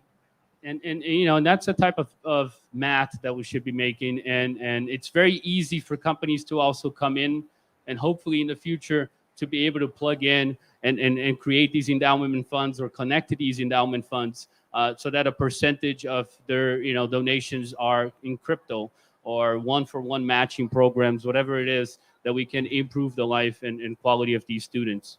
And I think one of the benefits there about using NFTs for these kind of like philanthropic efforts is, I mean, even if someone buys the NFT and doesn't really have like purely altruistic intentions, right? Like maybe they just want to make money off the NFT. Kind of going back to what someone mentioned before in a prior panel, how crypto is all about aligning incentives, right? So you can have someone who maybe just wants the NFT because they think they'll make money off it. And at the end of the day, this money's still going to a good cause, right? So here you can use NFTs as a mechanism to align incentives, where again, whoever owns the NFT can possibly like financially profit, and maybe they have a purely like financial motivation, but you still have this kind of more altruistic effect. And that's we're just starting with stacking and staking NFTs for rewards. So the possibilities are endless, where both the holder and the institutions are making money in a way, just living off the yields to cover these grants.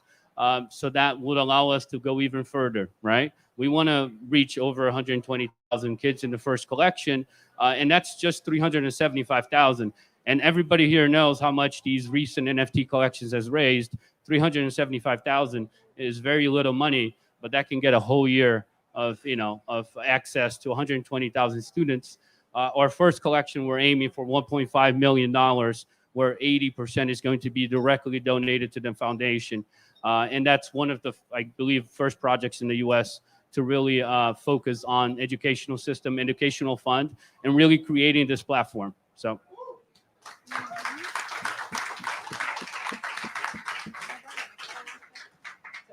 I mean, I also wanted to mention, I mean, we are thinking completely about the future. I mean, we're obviously not there yet, but, I've had conversations with Diego saying, I have my own 2-year-old and a 3-year-old at home.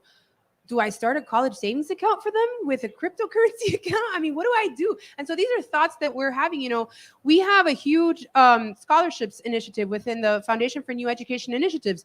So the idea is, well, we thought we needed an endowment fund, but perhaps we still need an endowment fund, but could we also use NFTs, as that endowment fund to allow us to create such scholarships for, in perpetuity and create that sustainability in the programs that we've never really been able to achieve?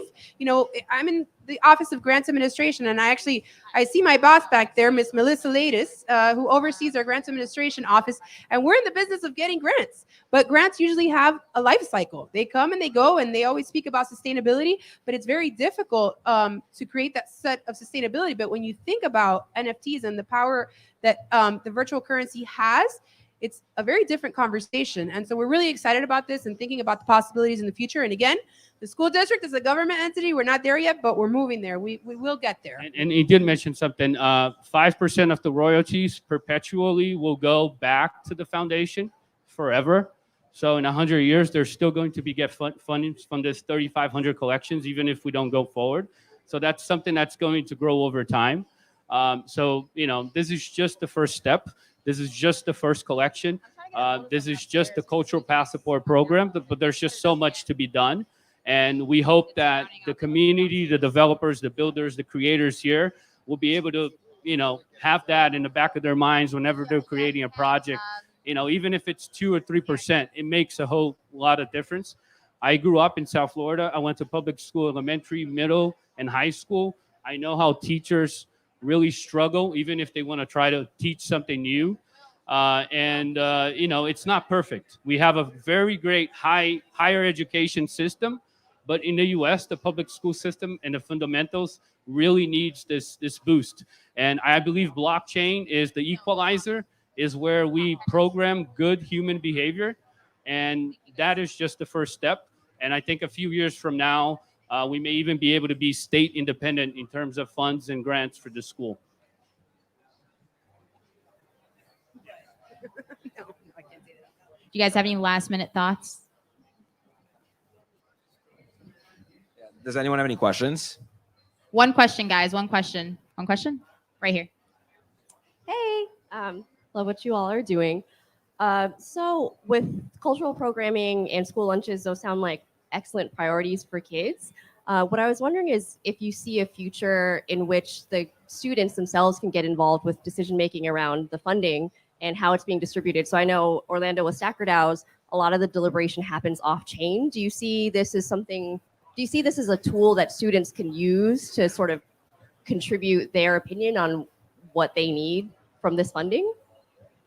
Yeah, and I think, as you mentioned, a lot of the liberation does happen off chain. But I think that's something definitely like as the community like starts to grow, that we could definitely incorporate into into I guess the CityPacks DAO.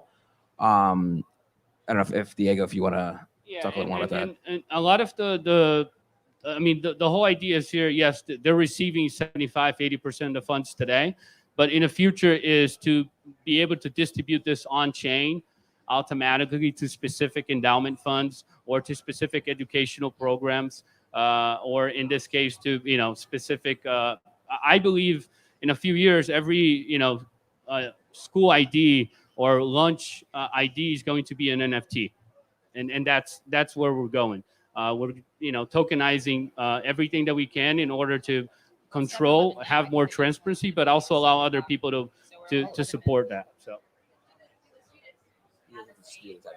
Going? Sorry.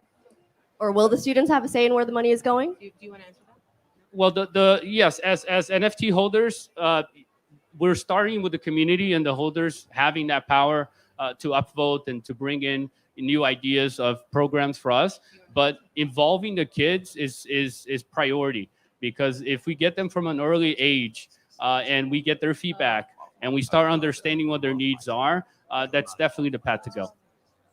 So, I mean, we definitely have student voice is very important to us. We have a student advisory member on our school board. There's an advisory member. There's student councils at each school that report, and so ideas get trickled up that way. But, is this a way of creating a greater sense of student voice? Possibly. Again, these are things that we are willing to explore. We're happy to explore. And, Miami-Dade County Public Schools, we're the cutting edge of anything and everything. I mean, we have become, we're a Broad Prize winner. I don't know if you followed our NAEP scores. We've got top NAEP scores in math and reading nationwide, even through the pandemic, even with the demographic that we serve, which is, nearly unheard of. So we are definitely open to ideas. We're open to suggestions, and absolutely, student voice is always important. So. Any other questions? We'll do one more question, guys. Last one. Hi, thank you, everyone. I'm a father of three. My oldest is 24. I got a 19-year-old, and I have a 12-year-old. The last two are girls. They were raised in the Miami-Dade public school system. My daughter designs clothes in college. She's a junior already. She's only 19 years old. Taught my kids how to read by the time they were 4. They are growing up in a system that is antiquated, but you're talking about something that is seemingly light years away from their understanding. How are you going to transform the educational system and the minds of the children who are going to have to grasp this concepts of which you're talking about? It's very easy for us as adults to sit there and say, this is what we want to do with NFTs and blockchains and such. But our children are still being trained the same way they were in the 1800s. How are we going to transform the mind of the school system and the school classrooms to where they're more engaging as opposed to just sitting there and being mouth-fed all of this information? My wife's in the school system as well. She's a CSS with Miami-Dade Public Schools. So I grew up in education. So I understand everything they're going through, and from raising those kids from the time they were in preschool and daycare to now, you still see the system that is the same, but everything you're talking about might as well be alien to them. How are you going to bridge that gap? If Miami-Dade is so far ahead of everyone else in this country, how are you going to transform the 60 to 7% of people who grew up impoverished? They have to worry about how they're going to get clothes, how they're going to get food, and such other things that, that take up their mind even as little kids. And I know it because my wife has dealt with those kids, and she still does to this day. What are you going to do besides get money from people who are going to contribute to these foundations? What are you going to do to actually encapsulate all of that and make it to where it's a whole generation that is undergoing a paradigm shift in thought? so they can understand what you're talking about, not just us. Right. Absolutely. I mean, I couldn't agree with you more, but I mean, those are the types of questions that we ask ourselves every day and how to do it. Like I mentioned, one of the biggest things that we're trying to do is to create that virtual currency curriculum, specifically because we know this is where we're going. And like I said, today in our schools, we don't have the virtual currency curriculum for two reasons. One, because we still have to develop it. It's very new and incipient for us as teachers and educators. And two, because remember that we're still a government entity. Okay. And our curriculum is governed by the state, by the federal government. And so our, all of the different rules and regulations and the curriculum that we have to follow is given to us by the state and the federal legislature. Okay. And in the state of Florida, it's really the state, Florida Department of Education. And so whenever I can't tell you how many times we go in and we try and change curriculum and advocate for changing curriculum. I myself have had experience where, I've lobbied on behalf of the school district in Tallahassee and Washington, D.C.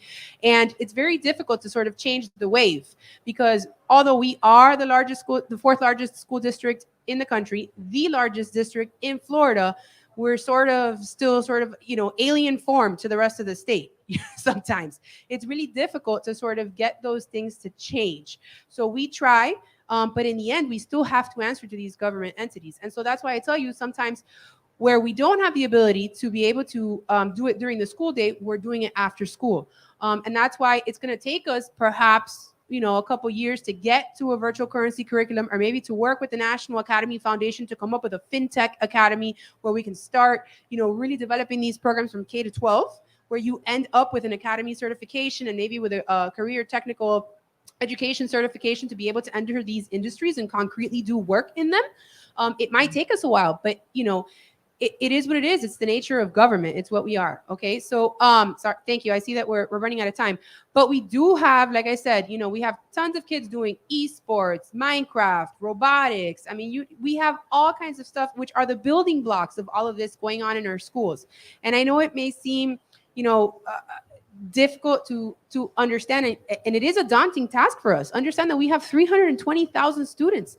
70% of those kids are on free or reduced lunch, which means that they meet the federal marker for poverty. Yes, absolutely. These kids have to worry about where their next meal comes from sometimes, or whether they're getting evicted, or whether, dad's not at home or mom's not at home, or are they living with, an extended family member. What's happening? Okay. And these are things that we have to sort of deal with every single day when these kids come to school. And more so why we need these types of funds to be able to run the programs that really help them. And so for us, it is the funding, and the funding is what comes and allows us to create the programming that these kids need to succeed. And to close that, I think it's also a matter of creating that private-public relationship, and that's what blockchain is. We cannot wait on the next president, the next governor, the next city official, and the blockchain today is mostly private. If we look at it in that way, so it's an opportunity for companies to say, in the next 20 years, I'm going to need 100,000 professionals or technicians in this field. So let me build that online school. Let me build that, that curriculum that these public school kids can have access to for free without interrupting or even, having the permission from the school district, because it's something that it's coming from the private entity. And one thing that I question when I was trying to explain to my 7-year-old niece or nephew what is NFT, I figured out the best way to explain is to show them, right? And that's where I'm leaving. Show and not tell. Guys, if that wasn't inspirational, I don't know what was. Give it up for a wonderful panelist. If you guys have any more questions for them, please find them around the event. They will be sticking around. Thank you guys so much for joining us today. You can just sit in the seat. Thank you. All right, guys, we have yet another panel.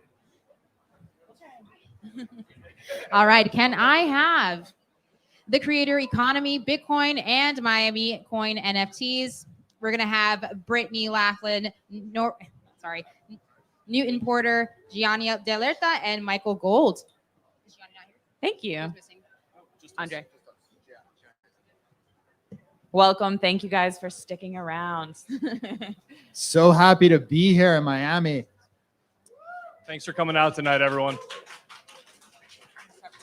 All right, everybody. I'm Michael Gold. I'm going to be moderating this panel, but really we're just gonna kick it with you guys. I'll let everybody introduce themselves, and then we're gonna do a little interactive Q&A with the audience. We're gonna ask you guys to raise your hand and answer some questions because we know we see a lot of familiar faces here, but there's some new faces, and I want to get to know a little bit about you. So that's gonna gear our conversation here tonight.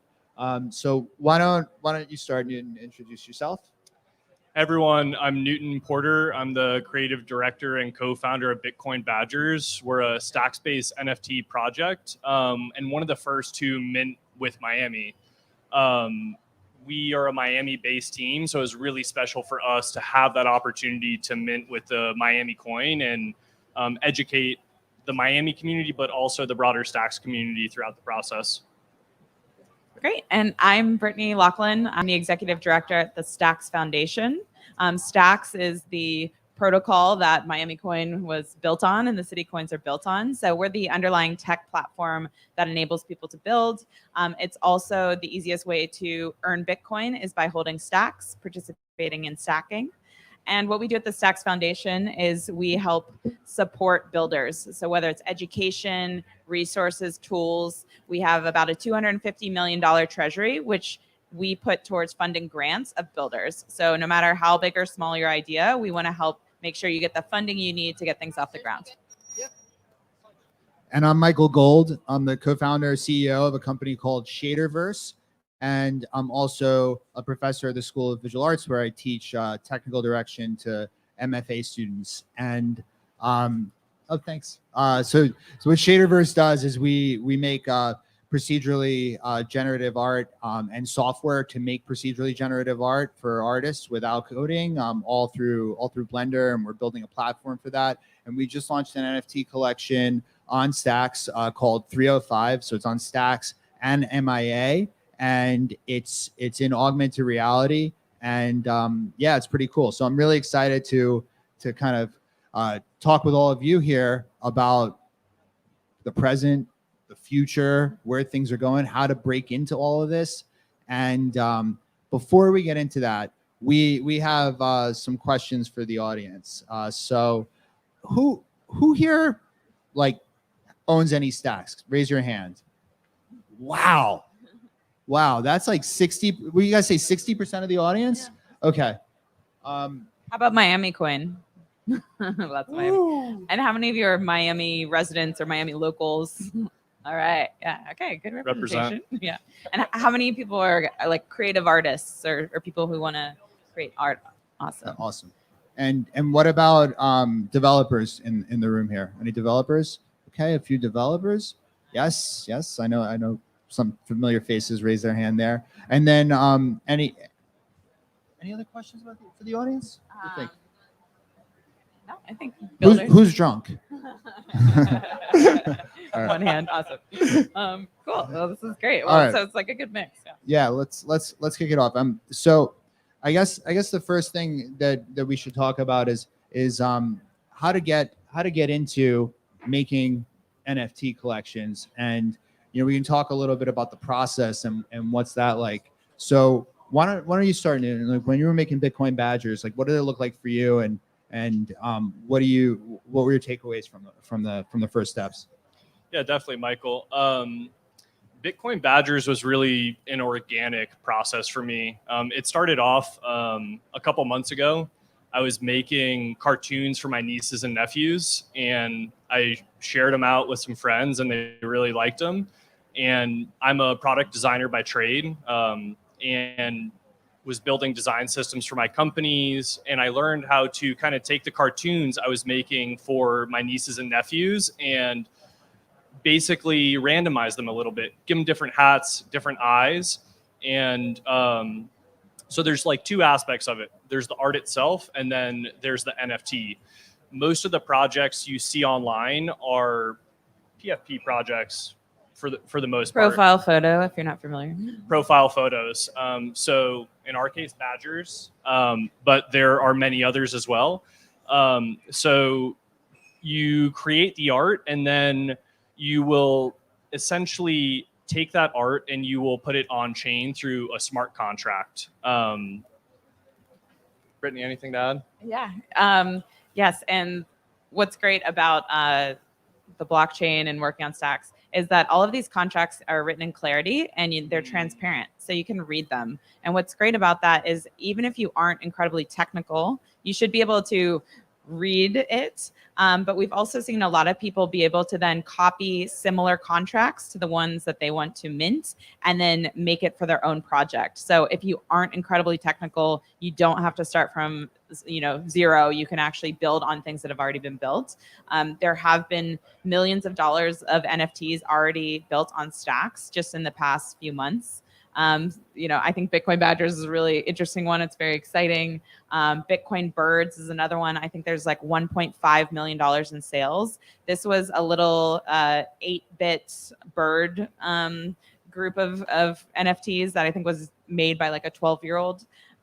So there's, anyone can sort of get into NFTs, but I think it really is about building like a art that you believe in or that you want to share with the world. And so at the Stacks Foundation, we want to make it as easy as possible, but that's why I'm excited to hear more about your story too, because it's not just simple profile photos. There's also a ton more you can do with it. So I'll let you talk about that. Yeah, I'm curious here. Does anyone in the audience own an NFT on Stacks? Awesome. Well, I want to get that to like 100% by the end of the weekend. There is a free mint if you attend this event. Yeah. So if you haven't found that yet, find me or someone who is part of this event afterwards, and we'll make sure you can get that. How does the free mint work? Like for this, can they do it from their mobile phone, or do they have to mint with their Hero wallet? Like, Yeah, so you can mint. I'm looking at Stacks NFT. Jamil, you can go up. Yeah, you can mint it from your mobile phone. I will say it's a tiny bit easier on the desktop today, but that's getting better because we're funding things that are making it easier. Or yeah, I think if you RSVP'd, you should get an email that has all the instructions in it too. With the web wallet. Okay, so it's like a POAP for everybody. So you'll all leave here with the ability to get your own NFT on Stacks. So that's pretty cool. I was just gonna build off of what Brittany was saying. One of the beautiful things about the Stacks community and building on clarity is the ability to learn from others, and it's something we did. We built off of Megapont, which is one of the largest, if not the largest, Stacks NFT project right now. We learned from their clarity contract, and they made mistakes, and they wrote about it, and they educated what mistakes they made in their smart contract. So we built off of that, and it's the same. We've made mistakes along the way, but that's part of building in public. And I think the beauty and clarity, but also just the broader like Stacks ecosystem, everyone is willing to share their lessons and are really friendly to people coming in.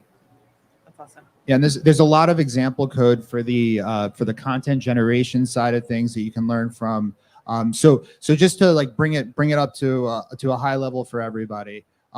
If you want to make an NFT collection that has a lot of variety in it, and you want to generate hundreds or thousands of pieces, what people generally do when they make this type of collection is they figure out how to do some generative art, and the generative art can be a simple mix and match type of algorithm where everything is mixed and matched with even weights. So everything is common. It's just randomly selected from one group. You're going to select a random hat, totally random glasses, totally random face, totally random, right?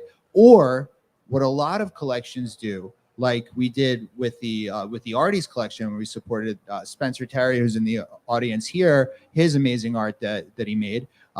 We weighted certain pieces of art. So there were certain robots had laser eyes, and those were really rare. We gave them a really low weight. And then other robots had like bronze hands, and that was really common. That was a common trait.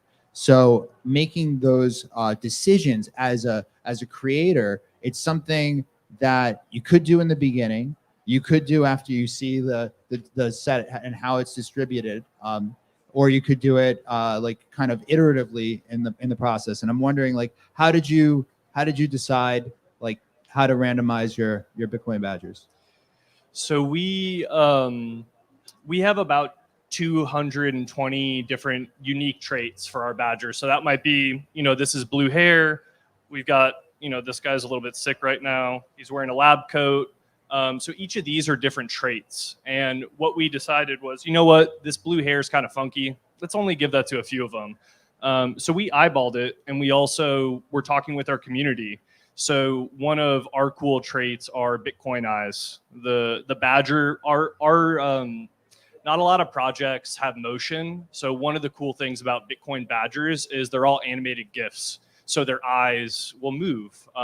They'll look at you. So in the case of the Bitcoin eyes, Bitcoin will kind of like they're staring at it. It'll like the nice orange, like Bitcoin will come up and then it'll go away. Our community said that should be really rare. So we did a combination of a randomization algorithm where we set the weights, and then we actually manually batch QA'd all of our badgers. And there's a time-lapse video somewhere on our Twitter of that process. It's really cool because you'll just see like a massive Brady Bunch canvas of all these different badgers. And even as the artist, I couldn't have imagined all the different characters that came out of this randomization process. It was really special. So a combination of setting the weights and just kind of eyeballing it. And just to note, I mean, these are the generative art NFTs. People are also minting NFTs of real physical art as well. So there's people who've done like paintings, and then they've taken those, they've turned them into a digital image, and they've minted just a single one of them. So whether you're an artist looking to present a single piece to the world or more of these collection type things, I think there's different ways that you can approach it. But this generative art is something very common that people think of. NFT is generative. So I think it's good to know. But how did you, what are you working on now with the generative VR NFTs that you should be sharing with the world? Sure. Yeah. So with Shaderverse, what we made was we made a way for artists who work in Blender. Blender's 3D software. If you're not a 3D content creator, there's a chance that you might not have heard of this software. But if you are working in industry as a 3D content creator, you almost 100%, whether you use it every day or not, have this software on your computer because it's free and it's been very heavily developed over the last 20 years. So it's very robust software. And what we did was we made an add-on for Blender that lets an artist use new functionality in Blender to create 3D generative art, both using mix and match type of randomization, where they hand model everything, hand design everything, and then mix and match pieces, which is what we did in the Arties project, which was awesome. And then also we give the artist the ability to parametrically model the pieces. So that means using like point and click methods for making little factories within Blender. So on our MiamiCoin project that we just launched today, we're called the 305 collection. We generated 305 unique coins completely parametrically, and you'll see them around here. If you go to shaderverse.com, you can check it out on your mobile phone and see it in AR.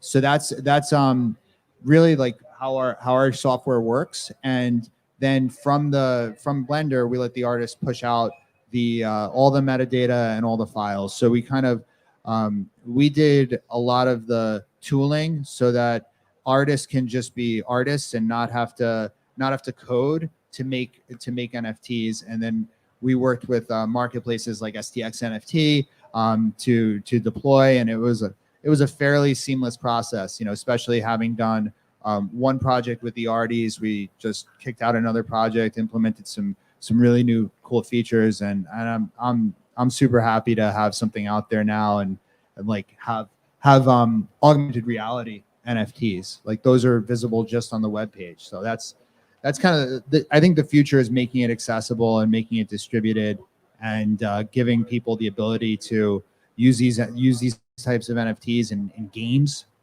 in other types of applications. I'm really excited to see what people build. So I'm curious, actually, I don't know if you have a point on that, but I wanted to know, okay, so some people have questioned, why is someone going to buy a JPEG or why are they going to buy an AR? A lot of projects think of like what goes beyond just the ownership of this, asset or picture. How do you, like, what are some of the other things that you've thought about? Like, what does this unlock, or what does it get you, or how does your community surround like the things that you've done? So I'm sure they're curious to hear what else comes with owning a badger. What does that mean? Definitely. It's something we've thought deeply about, and we have gotten a lot of feedback from our community. So if you And where is your community, this hypothetical community? Well, if you go to Wikipedia and you look up a badger, a group of badgers is called a seat, CETE. So we call ourselves the badger seat. And if you're part of the badger seat, you're part of a group of builders, right? Everyone is very collaborative. So one of the things we did to kickstart our community before we had even launched the NFT was we did a choose your own adventure written story. And we organically grew the community. They came in and they voted on the story of the universe and how humans came into contact with the Bitcoin badgers. And it was really surreal. I was writing it. I would post in the morning a question, 3 options of where this story would go. And the community came in and voted. And it went in a lot of different directions. But I think part of what we've tried to really build is a sense of community, of shared building. And beyond just the badgers, there's a few different things on a roadmap that are pretty cool. One is if you have 2 badgers, you can make babies. So we have a lot of families within our community, and they're very passionate about their kids. So we're creating children's content, and we're hoping to do a children's book with technology and crypto education in the first quarter as part of the baby badgers, and we're going to be creating cool content around that. We are also building 3D models, and I was picking Michael's brain on this. So everyone who has a badger is going to get a 3D avatar that you could bring into virtual reality, and you will have essentially like an art gallery that you could walk around and send people a link where they can see any NFTs that you have. And it's just a small step for us building toward what some people are calling the metaverse, which I don't know if we want to go down that rabbit hole, but yeah, those are some of the things you get by holding a badger. It's not just the GIF, because we are not JPEGs, but sorry. Yeah. Yeah, and there's the future of 3D NFTs and the 3D space and entering into these virtual worlds. This is still like not even day one really. Like I don't know what you think about this, but I've been in the VR world for a long time. In this iteration of it, from the beginning of this iteration of it, I was sitting in a research lab at NYU for the last 5 years where we tried to make technology that would resonate and imitate what would be happening 5 years in the future. But what a lot of people I talk to think, and I don't know, this might be true, is day one really starts when the Apple glasses come out. It's really interesting. I saw a stat the other day, and the Oculus Quest 2 is probably I love it. the most affordable entry level VR headset right now. And they've got about 10 million people who bought these. And we're really at the iPhone 1 stage. It's the same number of people who bought the iPhone 1, and you have a similar adoption curve. So if you think about what is happening in VR and 3D, we're just at the precipice. And it's really, if you hop in VR chat, and you could check it out on our Twitter, we brought these badgers to life, and some of our early Blender models were not pretty. All of that is out there for you to see. It takes time. I will help you get them pretty. But it's the early days. Yeah. And I think with that, NFTs go beyond just the visual. I know audio is something that people have been experimenting with, and longer videos, or these, physical assets that get, represented as NFTs, but you actually own physical assets in the real world. So I think there's a lot of different pieces that go to it. And there's actually an excellent talk about the metaverse right after our panel. So stay tuned for that. And Brittany, What are some reasons why people should consider launching an NFT or an NFT collection on Stacks? Yes, good question. So first of all, there's a really great community of marketplaces and easy ways to mint NFTs in Stacks. So at the foundation, we're not biased. We love that there's like a variety, because depending on the type of artist or the type of audience you want to have, you can go to Stacks NFT. You can go to Layer, which is focused on, serving female artists. You can go to shout out. You can go, to Boom Wallet. You can very easily mint an NFT, just a single one if you just want to try it. I think what's great is that whatever flavor it's there. It's also very early days for Stacks. I think that all of the projects that have been launching over the past few months, they're brand new. Everyone's very excited, and there's a lot of attention around this area, both in terms of like MiamiCoin NFTs or New York City coin NFTs or just Stacks NFTs. So you can find your audience. You can find people who will give you the time of day if you're just looking to learn. So I think it's a really good time to be involved in it. And then the other thing that I've heard, and I agree with this too, is just minting fees are very reasonable. So and very low. Yeah, I think they're maybe around $1 or $2. So I think that just makes it a lot easier. If you're thinking about minting a collection, you can do it in an affordable way. And then you know that your audience is not paying more money for the minting than they are for the NFT or for the transaction fees. So it makes it really easy to think about building an audience and making it accessible to everyone that's out there. Great reason. Great explanation. Do we have time for some rapid fire Q&A? I think we have time for a question if anyone has a question from the audience. Okay, really good question from Anybody have one question? One really, really good question. I think I see a hand in the back there. Just shout it out. I'm coming to you. Don't shout it out. Say it quietly. So you referenced the things that you learned along the way of making your project. The trouble that you ran into, is there a place where that's collected? Because it is kind of risky. It's not like you're developing a mobile app and like, these are the way to do things. Like if you screw up, you could lose a lot of money. Is there a place where all that knowledge is collected? Well, first of all, Clarity smart contract languages, you can actually test them before you run them, which is one of the reasons a lot of people love Clarity. And it is in the Stacks ecosystem. It is in the Algorand ecosystem as well. So that's one tip. But I think the second one is people are very open to talk. There's tons of Discord channels. There's great Twitter community around Stacks. So if you're willing to just kind of like raise your hand and be like, hey, I'm looking to do this. I would like some help. That's a great way to do it. And then at the foundation, we're really focused on educating people. So we have a Clarity universe if you want to learn Clarity. We have a number of people who've gone through that program who are helping mentor and answer questions and tutor. So you're never alone in doing any of this stuff. And if you don't know where to land, come to the foundation. We're a great distribution back out to our community because there's so many new things, new tools coming out. Great. Thank you. Yeah, I don't know. Awesome answer. Thank you guys so much. Give it up for a round of our wonderful speakers. Thank you guys so much for joining us here tonight. Wait, real quick. Where can people find Bitcoin Badgers and 305? You can find Bitcoin Badgers at bitcoinbadgers.art is our website, and our final mint is next week. So if you want to join the seat, now that you know what that is, come check us out. Guys, check out Bitcoin Badgers.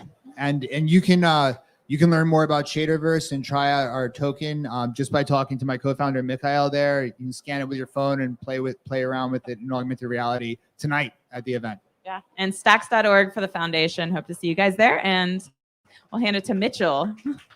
One more round of applause for Thank our you, wonderful everyone. speakers, guys. All right.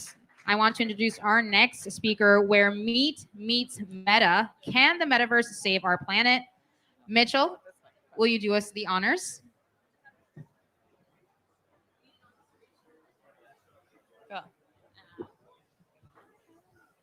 All right, y'all. While they get me on screen, I need everyone's help. Just stand up for a minute. Get out of your chairs. Come on, stand up. Woo! Come on, Energy's people. a little low. Be Tell alive. these people over here to shut up. This is going to be good. I want to talk to you guys a little bit about the metaverse. Does everyone know what the metaverse is or means, generally speaking? Yes? No? Okay. What about the term meat space? Is that familiar to anyone? Okay, so these are terms I'm going to use. So while they get me going, I'll explain them a little bit. The meat space is sort of our physical world, the one we live in, IRL, okay? The metaverse is a Web3 world that we can go into, often depicted in games, Ready Player One, these types of things. So tonight I'm going to talk a little bit about the way that these worlds are meshing and maybe how we can be a little bit careful in building them so that the metaverse is a place we can all be really excited about and feel really good about spending a lot of our lives in. We good? I made a really neat graphic for you guys and I wanted to show it to you. It's still on. Oh, because it's on the very. Ooh, sexy one, yeah. It's good.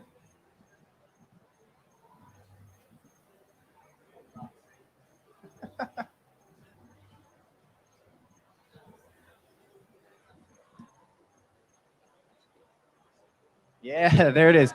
Okay, I really like wordplay, so see that? Okay, I had to change the typeface once before because it kind of looked like meth when it was transforming. So you're welcome. Okay. All right, so let's get into it. So why am I talking about the metaverse at an NFT event? For me, I look at the NFT space and games in general as a gateway into the metaverse. These are the primitives that we're going to be working with, which is why I think it's so important to be conscious about the way that we're using them and what we're building with them. I think we have a little bit of a problem, and that's what I want to address tonight. There seems to be in every popular depiction of the metaverse, Ready Player One is the example I have up now.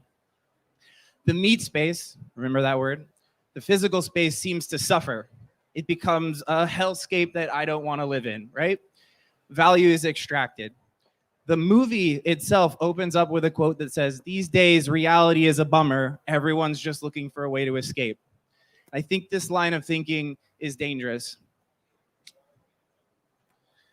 There comes this point in Ready Player One's universe where people just stopped trying to fix problems and started trying to outlive them. I don't want that to be the case for this community. So this is another example, Wall-E, okay? We've completely lost touch with our physical forms. We're being force-fed something through just a screen all day long to the point where they have to go back and learn how to walk again, okay?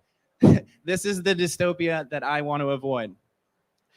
One more example. Well, I got two more. This, you guys are lucky. This is a sneak preview of Facebook's metaverse. Where we're all human batteries. Sorry. And last but not least, if you're familiar with Neil Stephenson and Snow Crash, he's going to get referenced a couple more times in my presentation.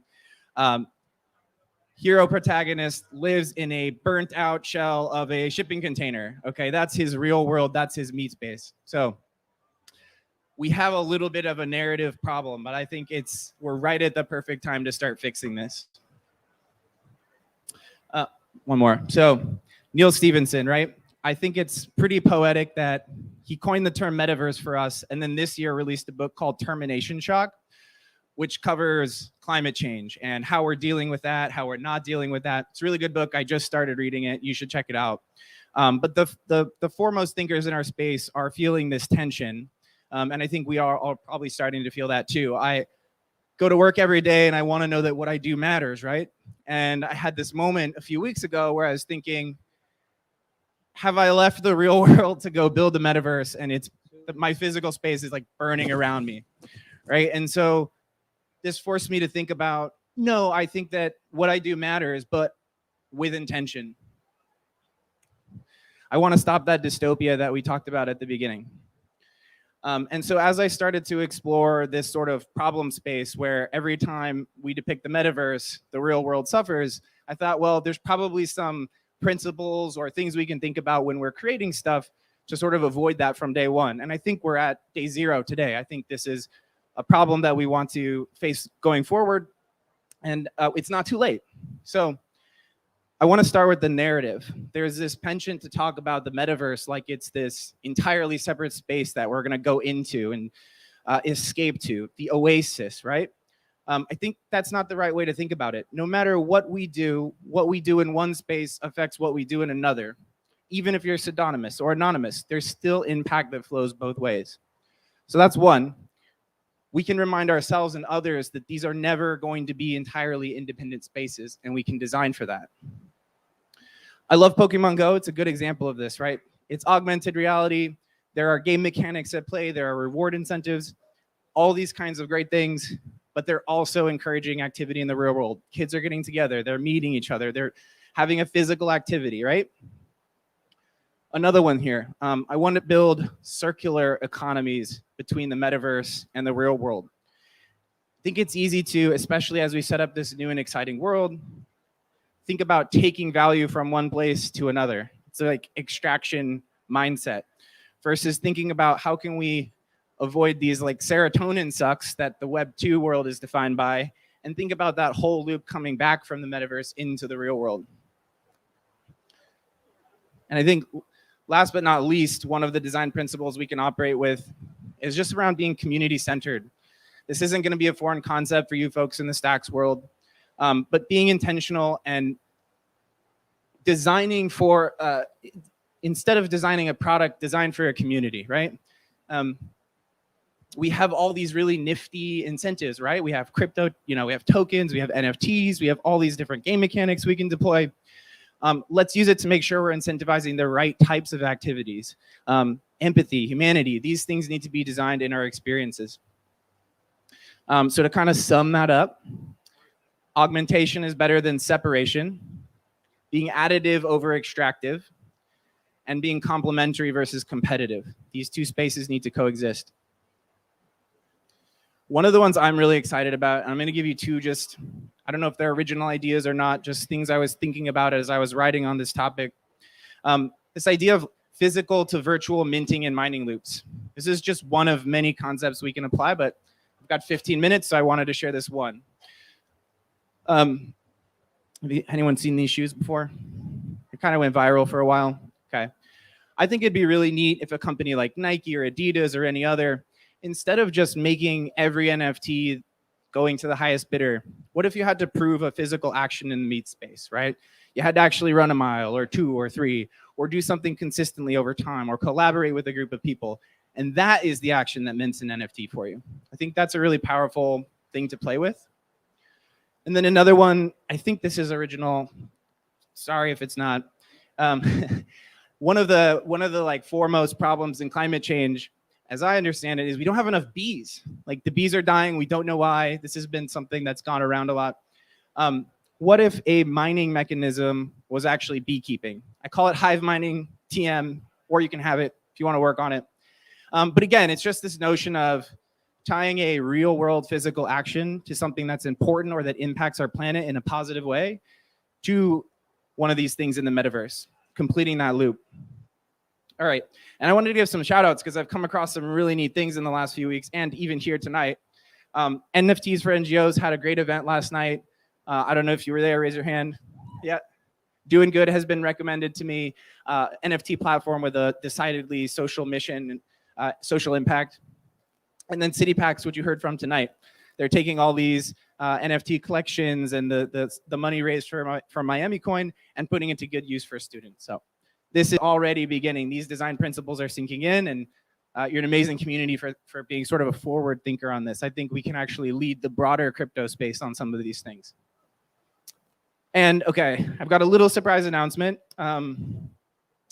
Myself and a number of folks from the Stacks Foundation and people from across the ecosystem, the Stacks Accelerator, OKCoin, and a bunch of names I can't reveal yet, are putting together an effort called Mintry.co. So if anything about what I was talking about tonight resonated with you, I'd love you to share it with an artist.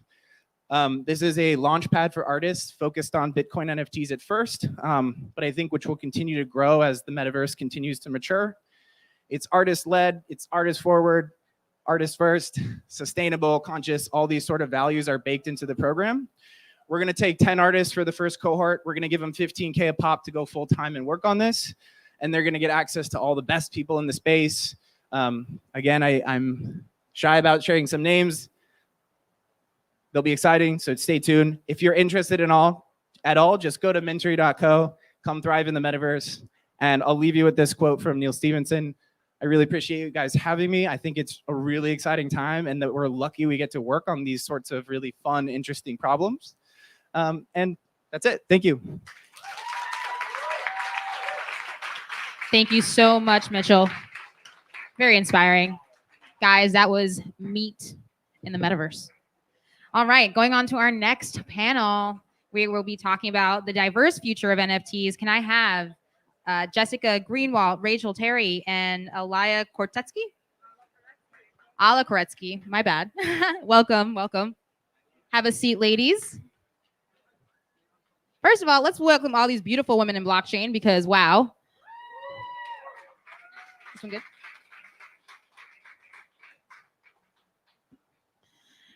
One mic for each. You.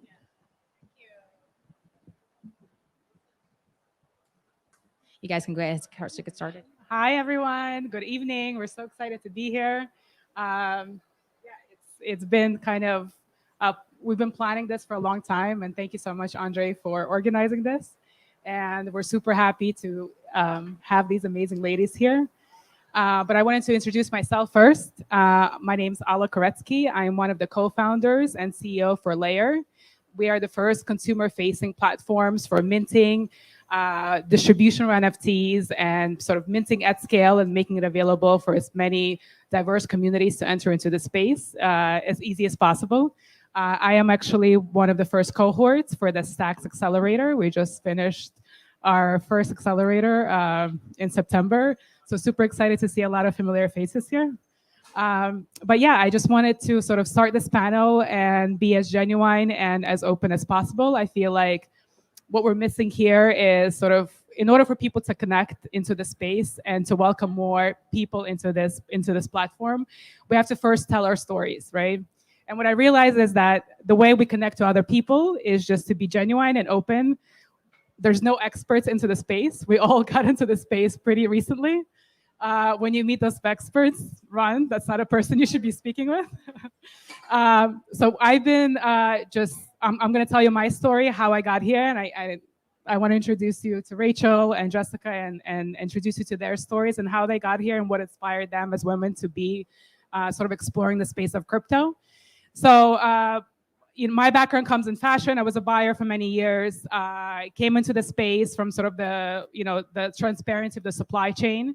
Fell into the crypto space at end of 2019 by the introduction of my CTO, Gary Regueira, who's been in crypto for a few years before. And I'm like, we had the meeting. I'm like, I'm not sure. Let me check this out, what this is about. Fell down the rabbit hole, YouTube, Twitter, the whole thing, and came out on the other end and was just completely blown away how this is finally, technology is here to revolutionize something that sort of has been unknown for so many years. Working with products and not really knowing where the products are coming from, even as a buyer. So I knew probably 20% of where the products were coming from. You probably know even less. So for me, blockchain technology was super revolutionary on like how it can completely be show transparency to the rest of the public. So we've been working on a project on Layer for the past year. What we built is a decentralized storage solution. So essentially a Google Drive that looks like a Google Drive. You can create your own folders, you can drop in files, and you can mint at scale. And through the process of being in Stacks Accelerator, we've been talking to creatives, we've been talking to musicians, we've been talking to, enterprise levels. And what I've been seeing over and over again, there's just not enough women in the space. So I am making it my mission to bring more amazing, badass creators into this ecosystem.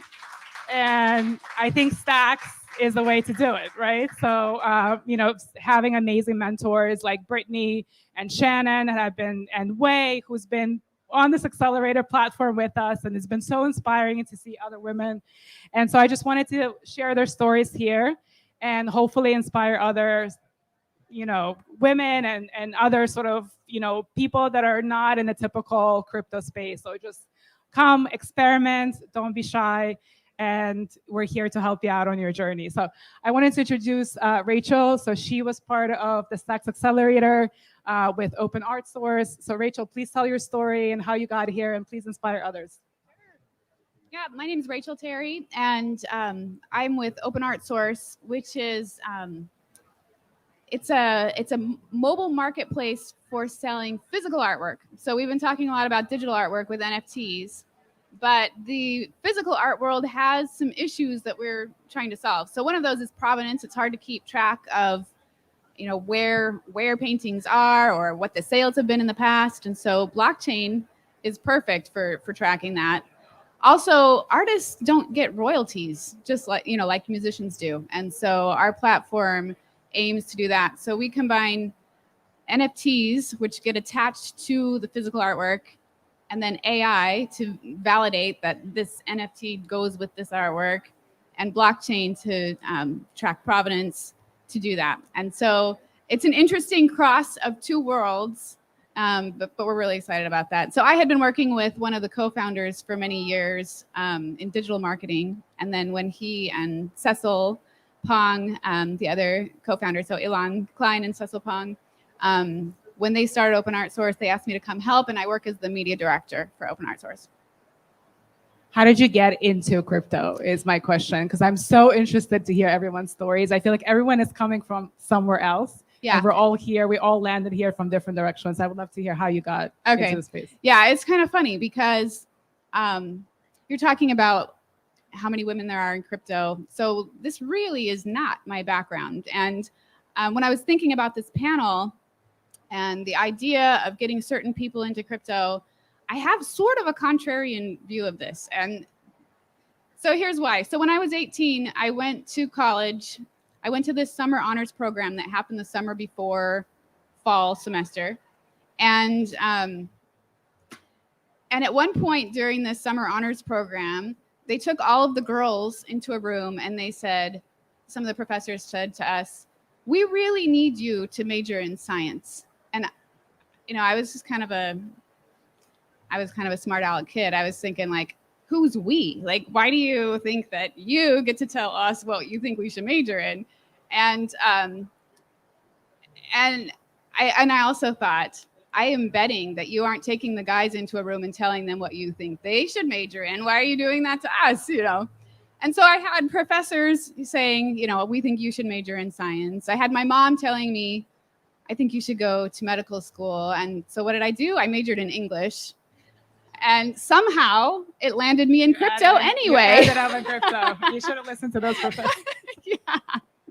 Well, amazing. I mean, amazing journey and welcome. And I hope to have more people like you here, you know, from other. Jessica, would you like to introduce yourself and how you got here and amazing projects that you're working on?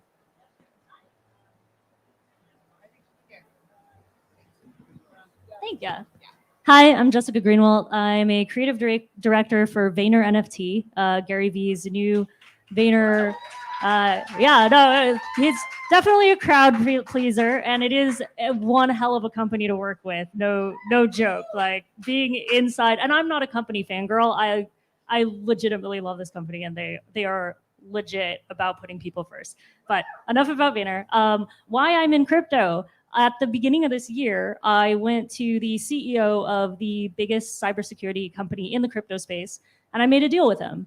I said, "You're going to teach me everything you know, and I will learn from you, and I will be a very good UX researcher for you." And that's the deal we had, and we'd spend hours on end going through everything, DeFi, different networks, different crypto tokens, and then we got recruited by Binance to launch their first NFT platform. So I was the creative director over there, and then through a series of anonymous people ended up on Gary V's NFT team, which is one of the crazy things that happens in the NFT space. That's why I'm here today. And if you had talked to me about the lack of women in NFTs or in the crypto space about 3 weeks ago, I would have been like, I actually haven't met another woman in the space who's like actively working in the space. But at Vayner NFT, who's led by a woman president, for the record, which is why I joined the team. I was shocked. I'm like, this is the first time this has ever happened. I've never worked for a female president before. Basically, I'm usually the only other woman in a room if it comes to like a crypto or tech space situation. So I was like, I'm intrigued, and hopped over to their team, and the culture is completely different. And it leaves me wondering, is it because of female leadership? Is it because there was a focus on diversity right out of the gate? Like they built with that intention in mind. So the first thing they do is tell you that yes, people are first. And unlike a lot of companies that will pay lip service to that and say like, oh, we put people first, we care about diversity. You know, they get up on stage and they say all that stuff. And then you go work in their company and then you're like one of two women or like They just have the poster up. Right, exactly. They have the poster up with their like token diverse hire, right? It's real in this situation, and it does have a significant impact on how we all work together and the products that we deliver to our clients. It's just better. And that's why I think this panel is important. That is the future. If this is the future of business, they have restored my faith in the future of business. Yes. Yeah. So the amazing thing how Jessica and I have gotten to know each other with our Genesis collection called Satoshi that we're launching December 10th. And we're basically launching Layer with that collection. I wanted to make sure that our first collection was going to highlight women. And so we're taking 20 artists global that are taking their interpretations of what Satoshi Nakamoto could have looked like. Maybe it was a man, maybe it was a woman. So they kind of have their own interpretations. So Jessica and I started connecting, and it's been so amazing to have the support, right? Because it seems like in the beginning, you think things are clicky, right? You have the Ethereum NFTs, and you have this blockchain, and you have this blockchain, and everything seems to be sort of in their own compartments. And the fact that she agreed to come on this project and create her own Satoshi to support my project, and now we're going to be supporting our Layer and Stacks ecosystem on her other project. I think maybe you can talk about do you want to talk about it, or is it's top secret? Okay. But it's been amazing to have women supporting each other in this space. But the question that I had for you that I think we could talk about is that why do you think women are kind of being a little bit, hesitant in entering into the space in the beginning? Okay, so I've asked a lot of women this because at the beginning of the year, I started voluntarily hosting education groups, private education groups for female entrepreneurs. And I'm like, come here, I will teach you for free. I will teach you how to onboard into the space, how to deal with exchanges, how to mint NFTs, how to sell NFTs, you name it. Whatever you want to learn, I will sit down with you and I will teach it to you because I think it's important to get women and minorities early in on the space. Because there has never been this kind of opportunity for wealth creation before in history. There's never been this opportunity in the art world before, right? For artists to get royalties off their work in perpetuity. We've never seen this. This is the most exciting moment to be alive for a lot of people. You can change your life in less than a few months, right? So I think it's really important to get the people who normally don't get that opportunities in the space. So I'm hosting these sessions for free for women who come to me, and it'll be months where they're learning all this information and they won't just dive in. They won't just buy some tokens, run some experiments. They're very nervous about it. And meanwhile, I got a ton of dudes hitting me up all the time being like, I will pay you $1,000 an hour. Just walk me through how to do this. Like there are more men willing to pay me for that education than there are women who take me up on it for free. And so I started asking women, I'm like, why won't you just do this? Like I swear you'll be very happy in a few months. I promise. And this is shit that people pay a lot of money for. Just take the free advice. And after asking a lot of women, what I've come to is it's a variety of different reasons. One, they have the additional workload of being expected to manage a household and a family. It's basically being a CEO. So if you're already the CEO of something, you don't necessarily have a lot of bandwidth or free time to learn some like wild ass technology that's popping up and exploding as quickly as this is, right? And also there's like a level of, I don't know if this is how anyone here in the audience was raised, but I could speak for myself personally and a lot of women that I talk to, you're kind of raised that it's not okay to make as many mistakes. It's risky. It's risky decisions. Risky. We're not as much of a risk takers as men are. We have to know 95% of something in order for us to feel secure about taking the first step to actually enter it. And I think what's stopping us. So ladies, don't be afraid. Fucking jump it. Come to talk to Jessica. She will provide you the education. come to me. I personally take calls every single day with creatives all over the world. And one thing that I hear from them, they're like, thank you so much. That there's actually a person speaking me through it and helping me. So please reach out to any one of us. We'll be more than happy to educate you in the space anytime. Do you have any input? Why do you think women are hesitant about entering into the space, just from your experience? You know, this is an issue that we have been talking a lot about at our company, and it's not just for women, but I think Jamil actually mentioned this earlier. There are some people who would like to be involved, but just don't really know how, because a lot of the tools are not that friendly yet. And so a lot of the people who are going to be using our platform are painters, sculptors, and I've interviewed a lot of them, and a common thing I hear from them is stuff like, I know I should build a website, but I'm just so busy, and so I'm just using my Instagram, things like that. And we created this Artie's NFT collection Michael was talking about, and we've sold a lot of them. This is for fundraising for the platform. We've sold a lot of them to people who are already in the Stacks community. But a lot of the artists who are on our waiting list, we've got like 3,000 people on our waiting list to be the beta users. They just don't know where to start, right? Like they don't have a crypto wallet. They don't really want to deal with things like starting a wallet and funding it and then transferring their Bitcoin to Stacks and things like that. And so one thing that we just started doing was making it possible for people to buy these with their credit cards. So like if you go to arties.io right now, we used to just have mint your Artie. Now we have a mint with Stacks, and then we have a mint with credit card. And it's not a fully automated system. There's a lot of manual work involved with this, but it is a way to help these artists, many of whom are not that comfortable with things like crypto, to get in. And once they're in, now they have a Stacks wallet, right? These are people who didn't have a Stacks wallet before. Now they do. They're comfortable. It's kind of like a tiptoe into it. And so I think by thinking about how we can do that, how we can help people kind of tiptoe in when they're not even comfortable yet building their website, that helps a lot with anybody who is just uncomfortable at this point. Yeah, I mean, definitely have to think about the user experience. That's definitely one of the things sort of that we always talk about at Layer is how do we bring in the non-crypto users into the space? How do we bridge the gap, right? So same thing, we found it really important to have the credit card checkout, to be able to create a Layer account and start minting without having the digital wallet, having sort of blending the Web 2.0 tools, right, that they're already familiar with, like email confirmations to actually claim your NFTs. So bridging the gap between the two platforms to really get people sort of into it from the beginning. I wanted to, because you are sort of, the creative director for Vayner. So, and you're working with a lot of brands and sort of, I know there was a big Budweiser campaign that happened.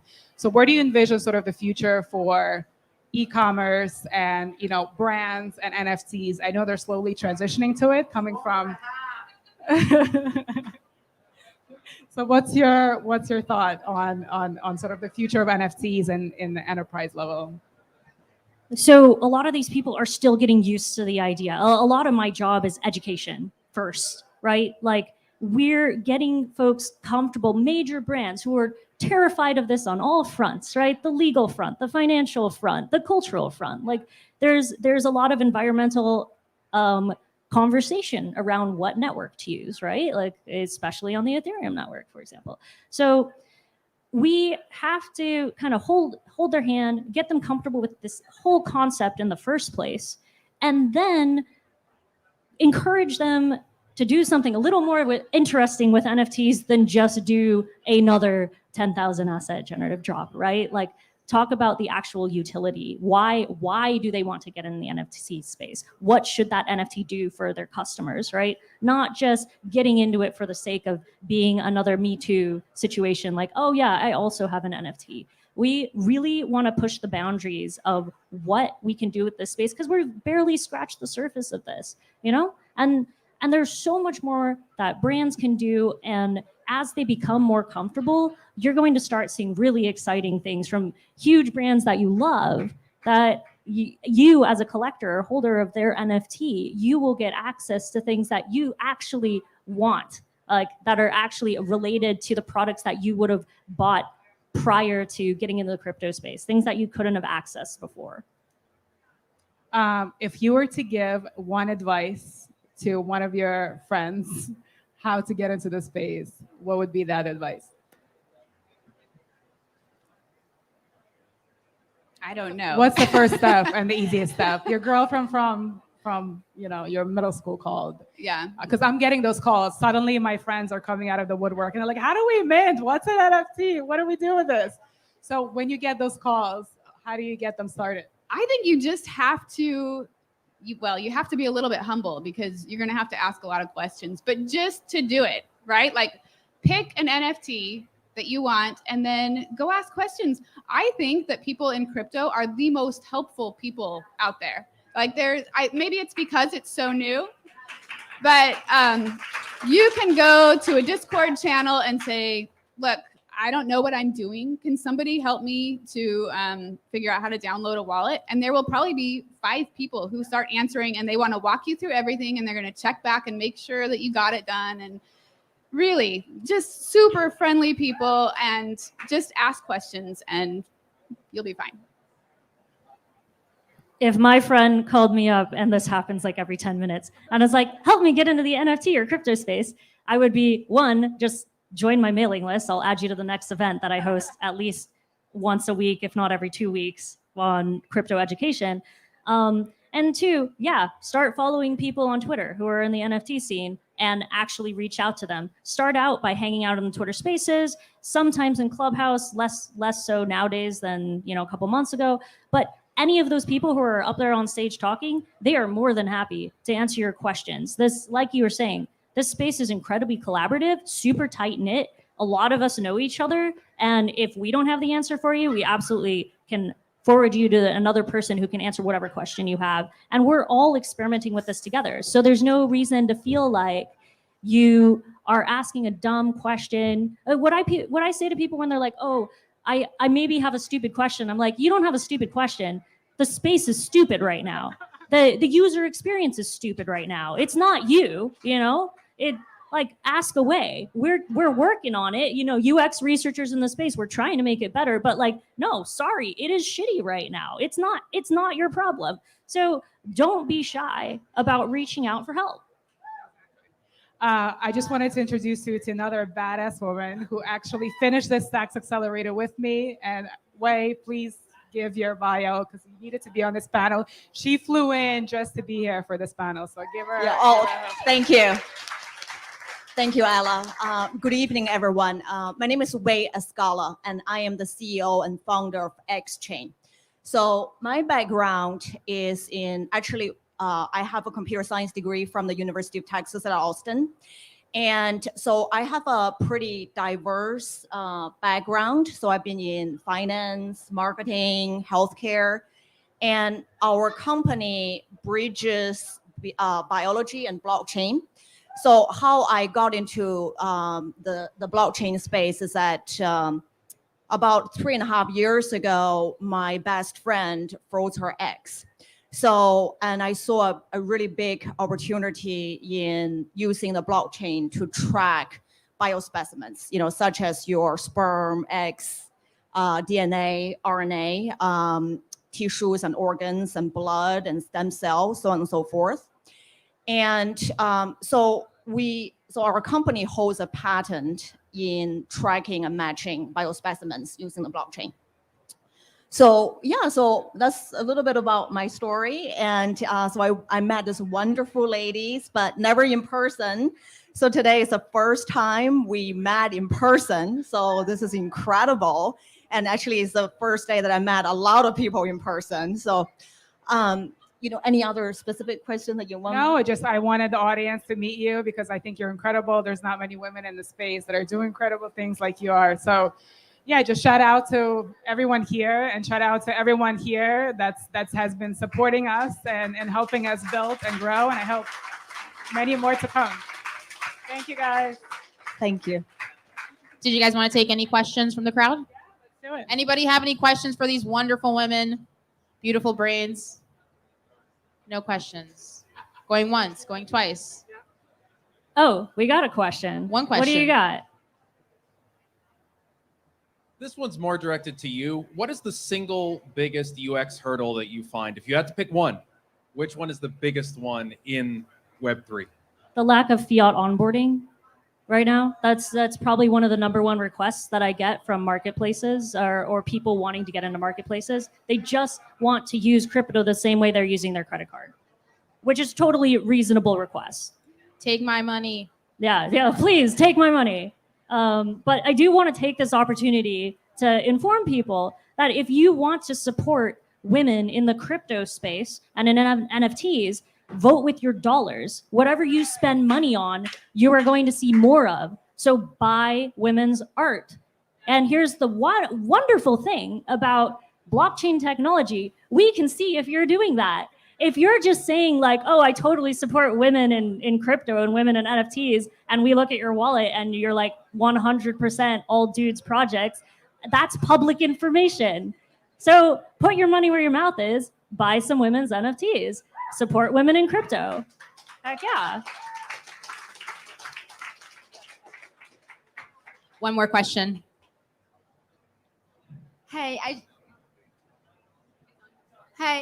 So I just want to ask, I think there must be many people out there, probably men and women, they want to support like the women's arts. However, they don't know how, their lack of blockchain knowledge. How would you like to think to help them to get on board? I'm going to shamelessly plug my platform, but starting December 10th, you can log on to Layer. So it's heylayer.com, and you can start interacting and supporting beautiful women art pieces like Jessica's and others. And because of the easy user experience, like we kept hearing over and over again, like you mentioned and Jessica sort of highlighted, is the easy sort of checkout, but also the high fees, right? So we're making minting for free at Layer.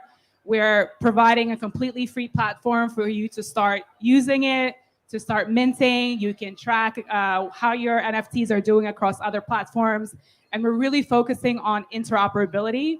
This seems to be the topic over and over again in the past week that I've been here on NFT Basel and Decentral Miami, that, you know, when you're on, you know, using your MetaMask, you can only see your NFTs on, you know, on MetaMask, right?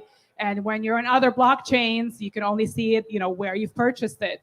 So we want to make sure that when you are purchasing your NFTs, you're supporting NFTs across different platforms, and you're able to view them and share the entire platform, almost like, you know, like social media. So the way the Instagram feed looks like, you can share how all the collection of your NFTs across different platforms.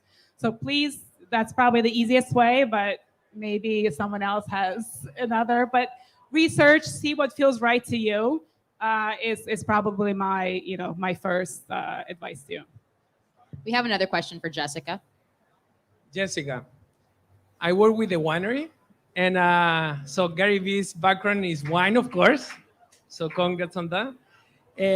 My question is, are you guys working in any NFT wine project at a time? And do you see that happening? I mean, we just launched Robert Mondavi's wine NFT yesterday, right? So very appropriate question. You are actually the third person today to ask me about wine NFTs. So there's definitely something going on in Art Basel right now. There's a lot of interest in this space. I don't know if you saw, but there was also a VFriends Empathy Wine collaboration, limited run, where they did, I want to say like 1,400 bottles or maybe cases. Don't quote me on that. But yeah, there are a lot of people in the wine space trying to figure out how to generate more revenue using NFTs or find a good way to track their produce using blockchain technology. And we're definitely going to see more of that. You know, you can see what's publicly posted now on our Twitter, but I won't go too far beyond that. Jessica, you're on fire, girl. Can you tell these people where to join your mailing list, please?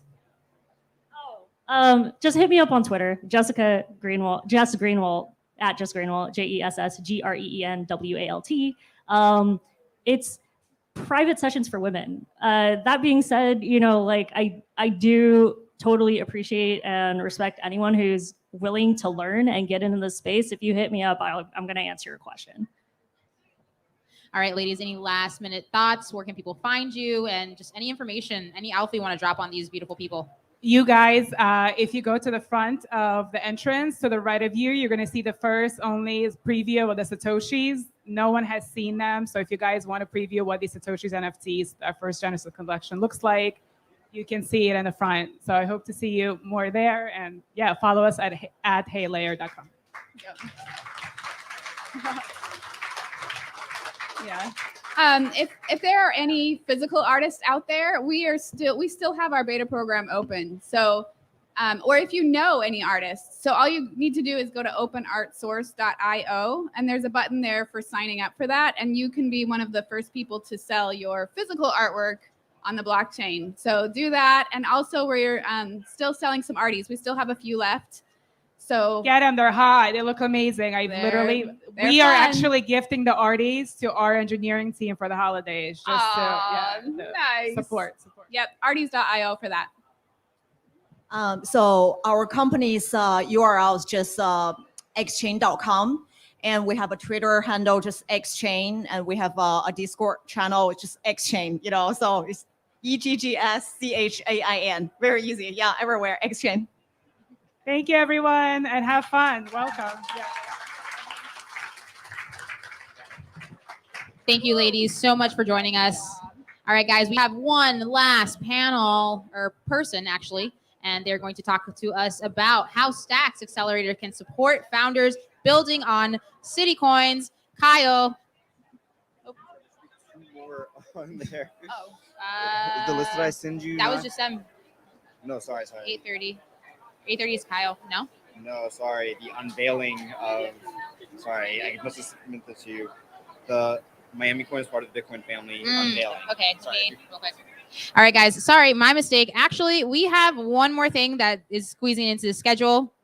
Ladies, if you can do me a favor, just. All right, guys, we are going to do the MiamiCoin is a part of Bitcoin family unveiling, guys. We are going to unveil something here live for the audience.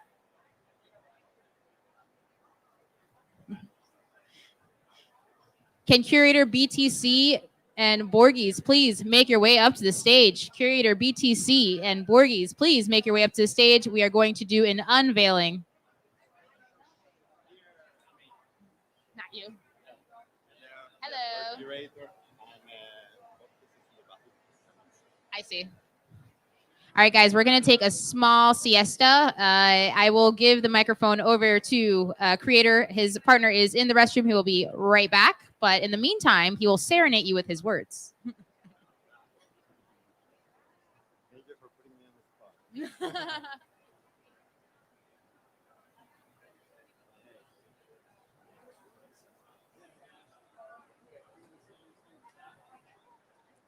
Hello, everyone.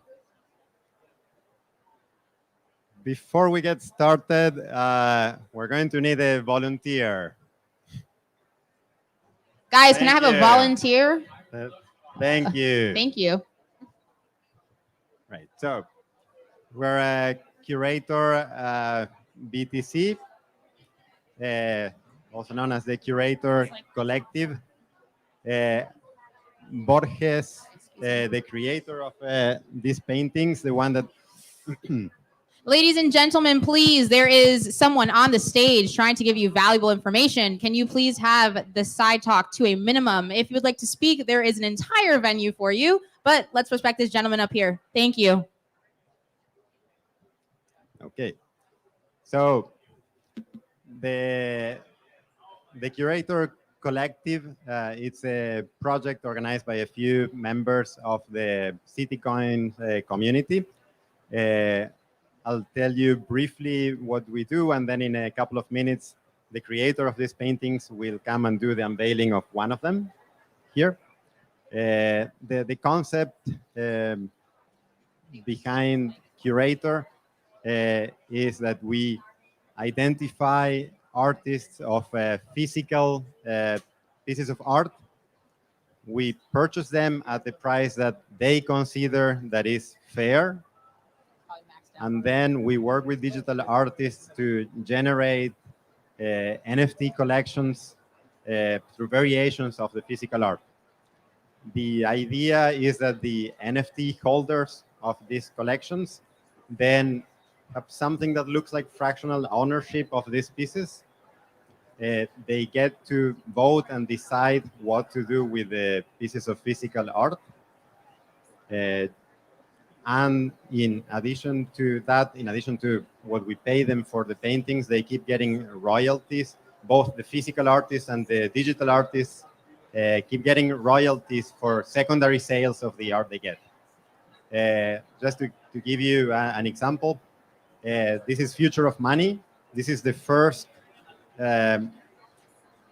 NFT collection that was minted with MiamiCoin. It sold out in 10 minutes. And Gonzalo Borges, the artist of this painting, have been getting royalties for this.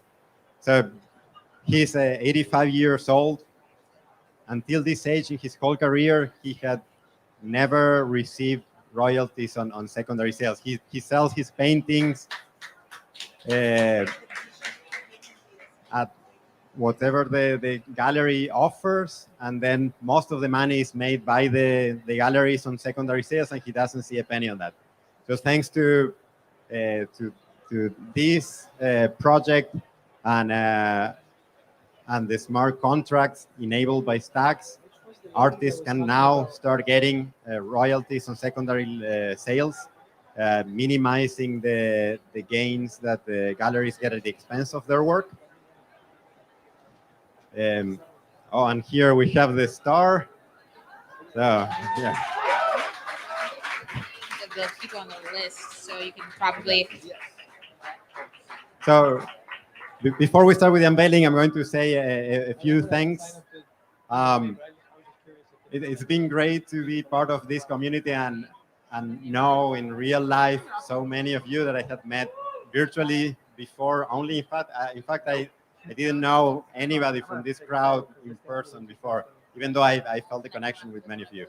And that is something amazing about this community, and I am very thankful for that. And I'm very thankful for this opportunity to Andre, Diego, and to the supporters of the project, Jamil, who worked a lot on this, Patrick, Orlando, who's supporting this project as well.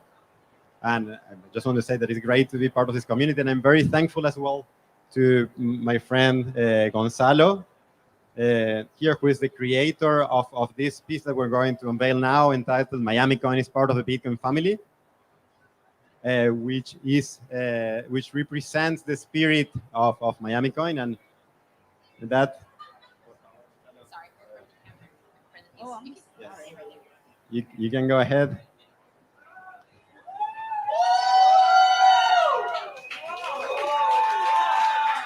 Okay. So Gonzalo will now say a couple of words in Spanish, and then I'm going to paraphrase in English. Un saludo a todos los presentes. Me van a disculpar porque mi idioma es el español y yo respeto mucho el inglés, y como no entiendo nada, pues trato de que traduzcan, si es posible, lo que yo estoy tratando de explicarlo, decirles a ustedes. Estas obras, para mí, es una manifestación relacionada con lo que puede lograrse en lo que es lo digital. Yo hasta ahora es el primer paso que doy relacionado con esa forma de desarrollar el mundo que estoy mirando de la juventud, el mundo de las computadoras, el mundo del desarrollo, si se quiere, del dinero y la prosperidad de nosotros los seres humanos. Aquí en esta obra es desarrollada mediante el simbolismo del Bitcoin y otras formas más. Había que crear una familia. Esta familia, como pueden ver, es la lógica que uno busca dentro del arte. La unión del matrimonio, lo que el hombre y la procreación después en un baby. Relacionado con eso, al mover los colores, es lo que me ha llamado la atención, que le ha sido posible. Lo mismo a los diseñadores gráficos, que aquellos que tienen el conocimiento que yo no tengo en ese aspecto, de desarrollar lo que he estado mirando en las pantallas de televisión. Es para mí una forma, si se quiere, de agradecimiento al hermano Aníbal, una forma de agradecimiento a todos los presentes y de verdad que me siento muy feliz y muy contento de estar participando con ustedes en este momento y en esta noche. Muchas gracias a todos.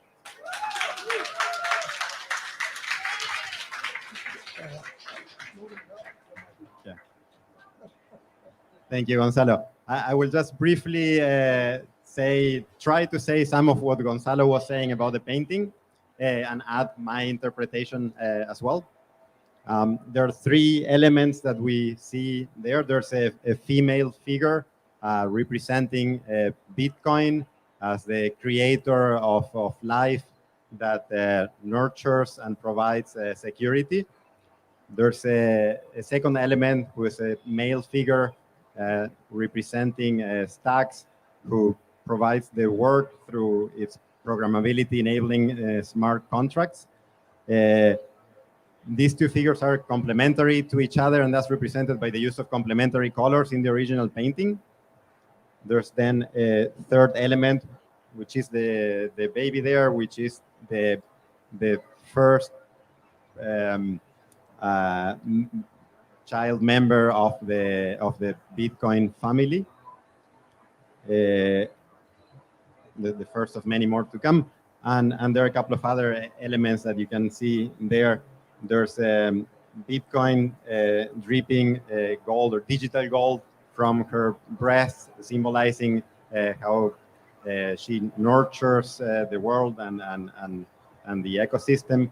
There's a chain symbolizing the blockchain technology there. There are a few other elements that if you want to discuss further with me or Gonzalo, we're happy to go through those over drinks as well. So that's about the painting. I wanted to say that this is, I think, just the beginning. There are lots of experiments going on in this ecosystem. This might not be the final model of how we work, but I love the energy of the whole community here, of what Jamil is doing, what Orlando is doing, what Andre and Diego are doing, with other projects like the Artists and Cycle and CityCoins that are experimenting to create concepts that can benefit the community in general, reducing the profit that the intermediaries get. So this is just one of those efforts, and we're very thankful for being part of this community. I also wanted to thank our volunteers for holding the paintings, our human stands, and thank you all for your attention. Real quick, where can people come find this? Where do they go if they want to do something with this painting or any other endeavors? Well, this one sold out. The minting sold out in 10 minutes. It's available in the secondary market at stxnft.com. This one, the blind minting before the unveiling, sold out this morning. So it's available now in the secondary market as well in stxnft.com. All right, guys, you heard it here first. Secondary market, go get some NFTs, stxnft.com. And Gonzalo is getting royalties from that. Amazing.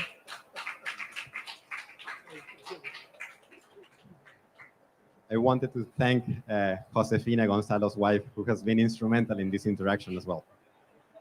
Thank you. Thank you, guys. Give it up for our wonderful presenters.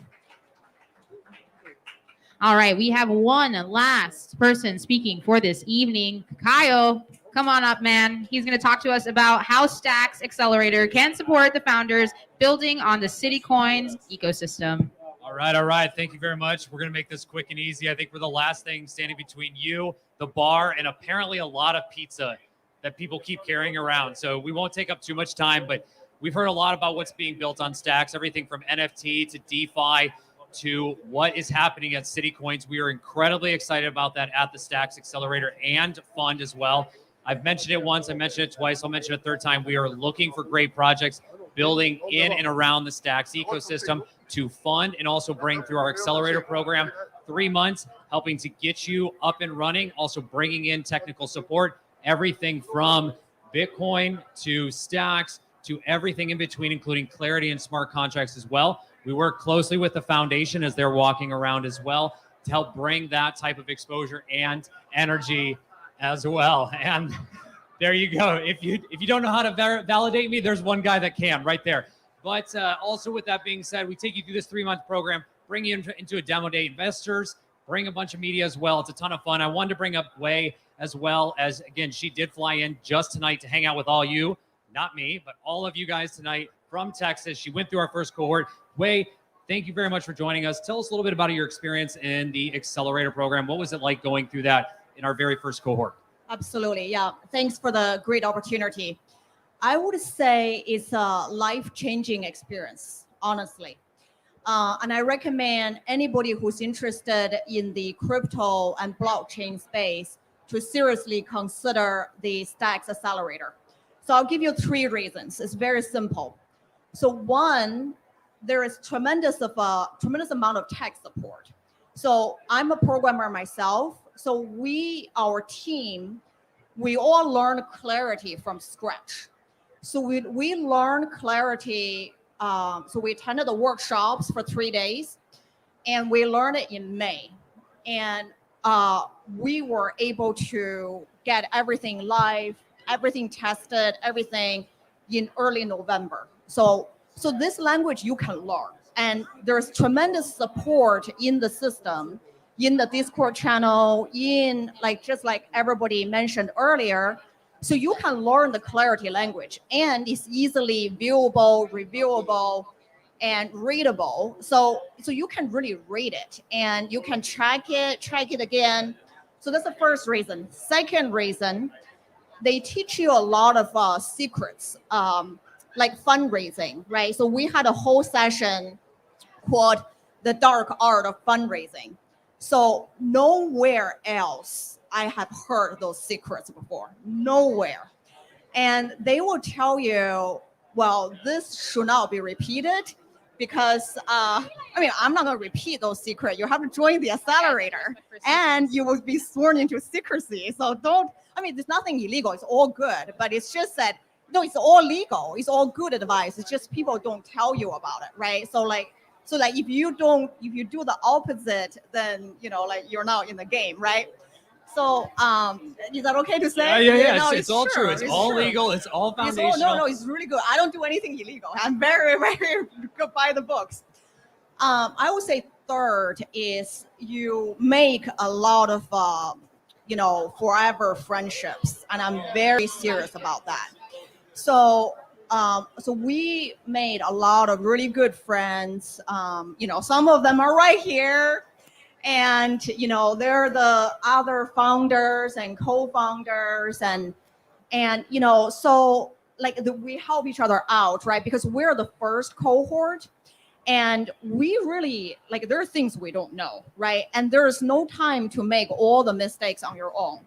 So take open our source, for example. So I would learn something, then I will share with Rachel and Ilon and Spencer, and then they will go learn something and they will share with me.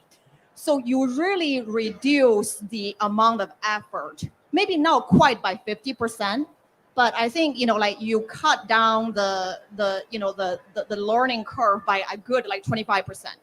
So that's very invaluable. And then we'll get on a call, right? We'll call one another late at night. Ilon would be calling me, Wei, I need to talk to you about this. Or I'll be calling Ilon, and it's just really good. And I have to also give a shout out to Alex and Kyle and Trevor. And we would have those Saturday night, midnight phone calls. Yep. We'll get on a call because everybody's in a different time zone. So we'll get on a call at midnight on a Saturday night. And then we'll talk about things, talk about this issue, that issue, or no issue at all. And then Alex, I just want to mention that. So the first few interviews that, to get into the accelerator, we had it at midnight. So we had a Thursday night midnight. I was traveling for business. So after the business, we had a midnight call. That's the first round of interview. The second round of interview is another midnight call the next day. So the Stacks Accelerator team and the Stack Foundation, and Mitchell was here, and Brittany. I haven't met yet. I need to meet Brittany, and and Shannon, and and there's so many people who are just like they're very, very dedicated. They are really okay. Yeah, this is a very important thing. So if you take away anything, what I said is the following. So the Stacks people are the true believers. If you know what I mean. If you don't know what I mean, feel it, think about it, dream about it. And I'm not telling you what it means, but they are the true believers. So there is a huge difference between, mercenaries and true believers. So these are the true believers.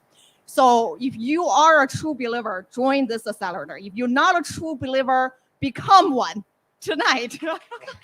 So so that's Thank you very much, Wade. Thank you very much. No, it's Oh my true. goodness.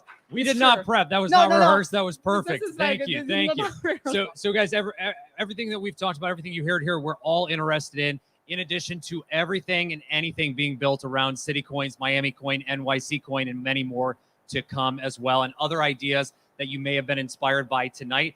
Do reach out. I would love to connect with you. We as an entire team would. Again, we offer funding in addition to additional grants provided by the foundation. Come check us out, stacks.ac, stacks.org. Big thank you to Andre and team for putting on this great event. Thank you all very much. Hope we inspired you to build something sweet tonight, all right? Thank you. Thank you.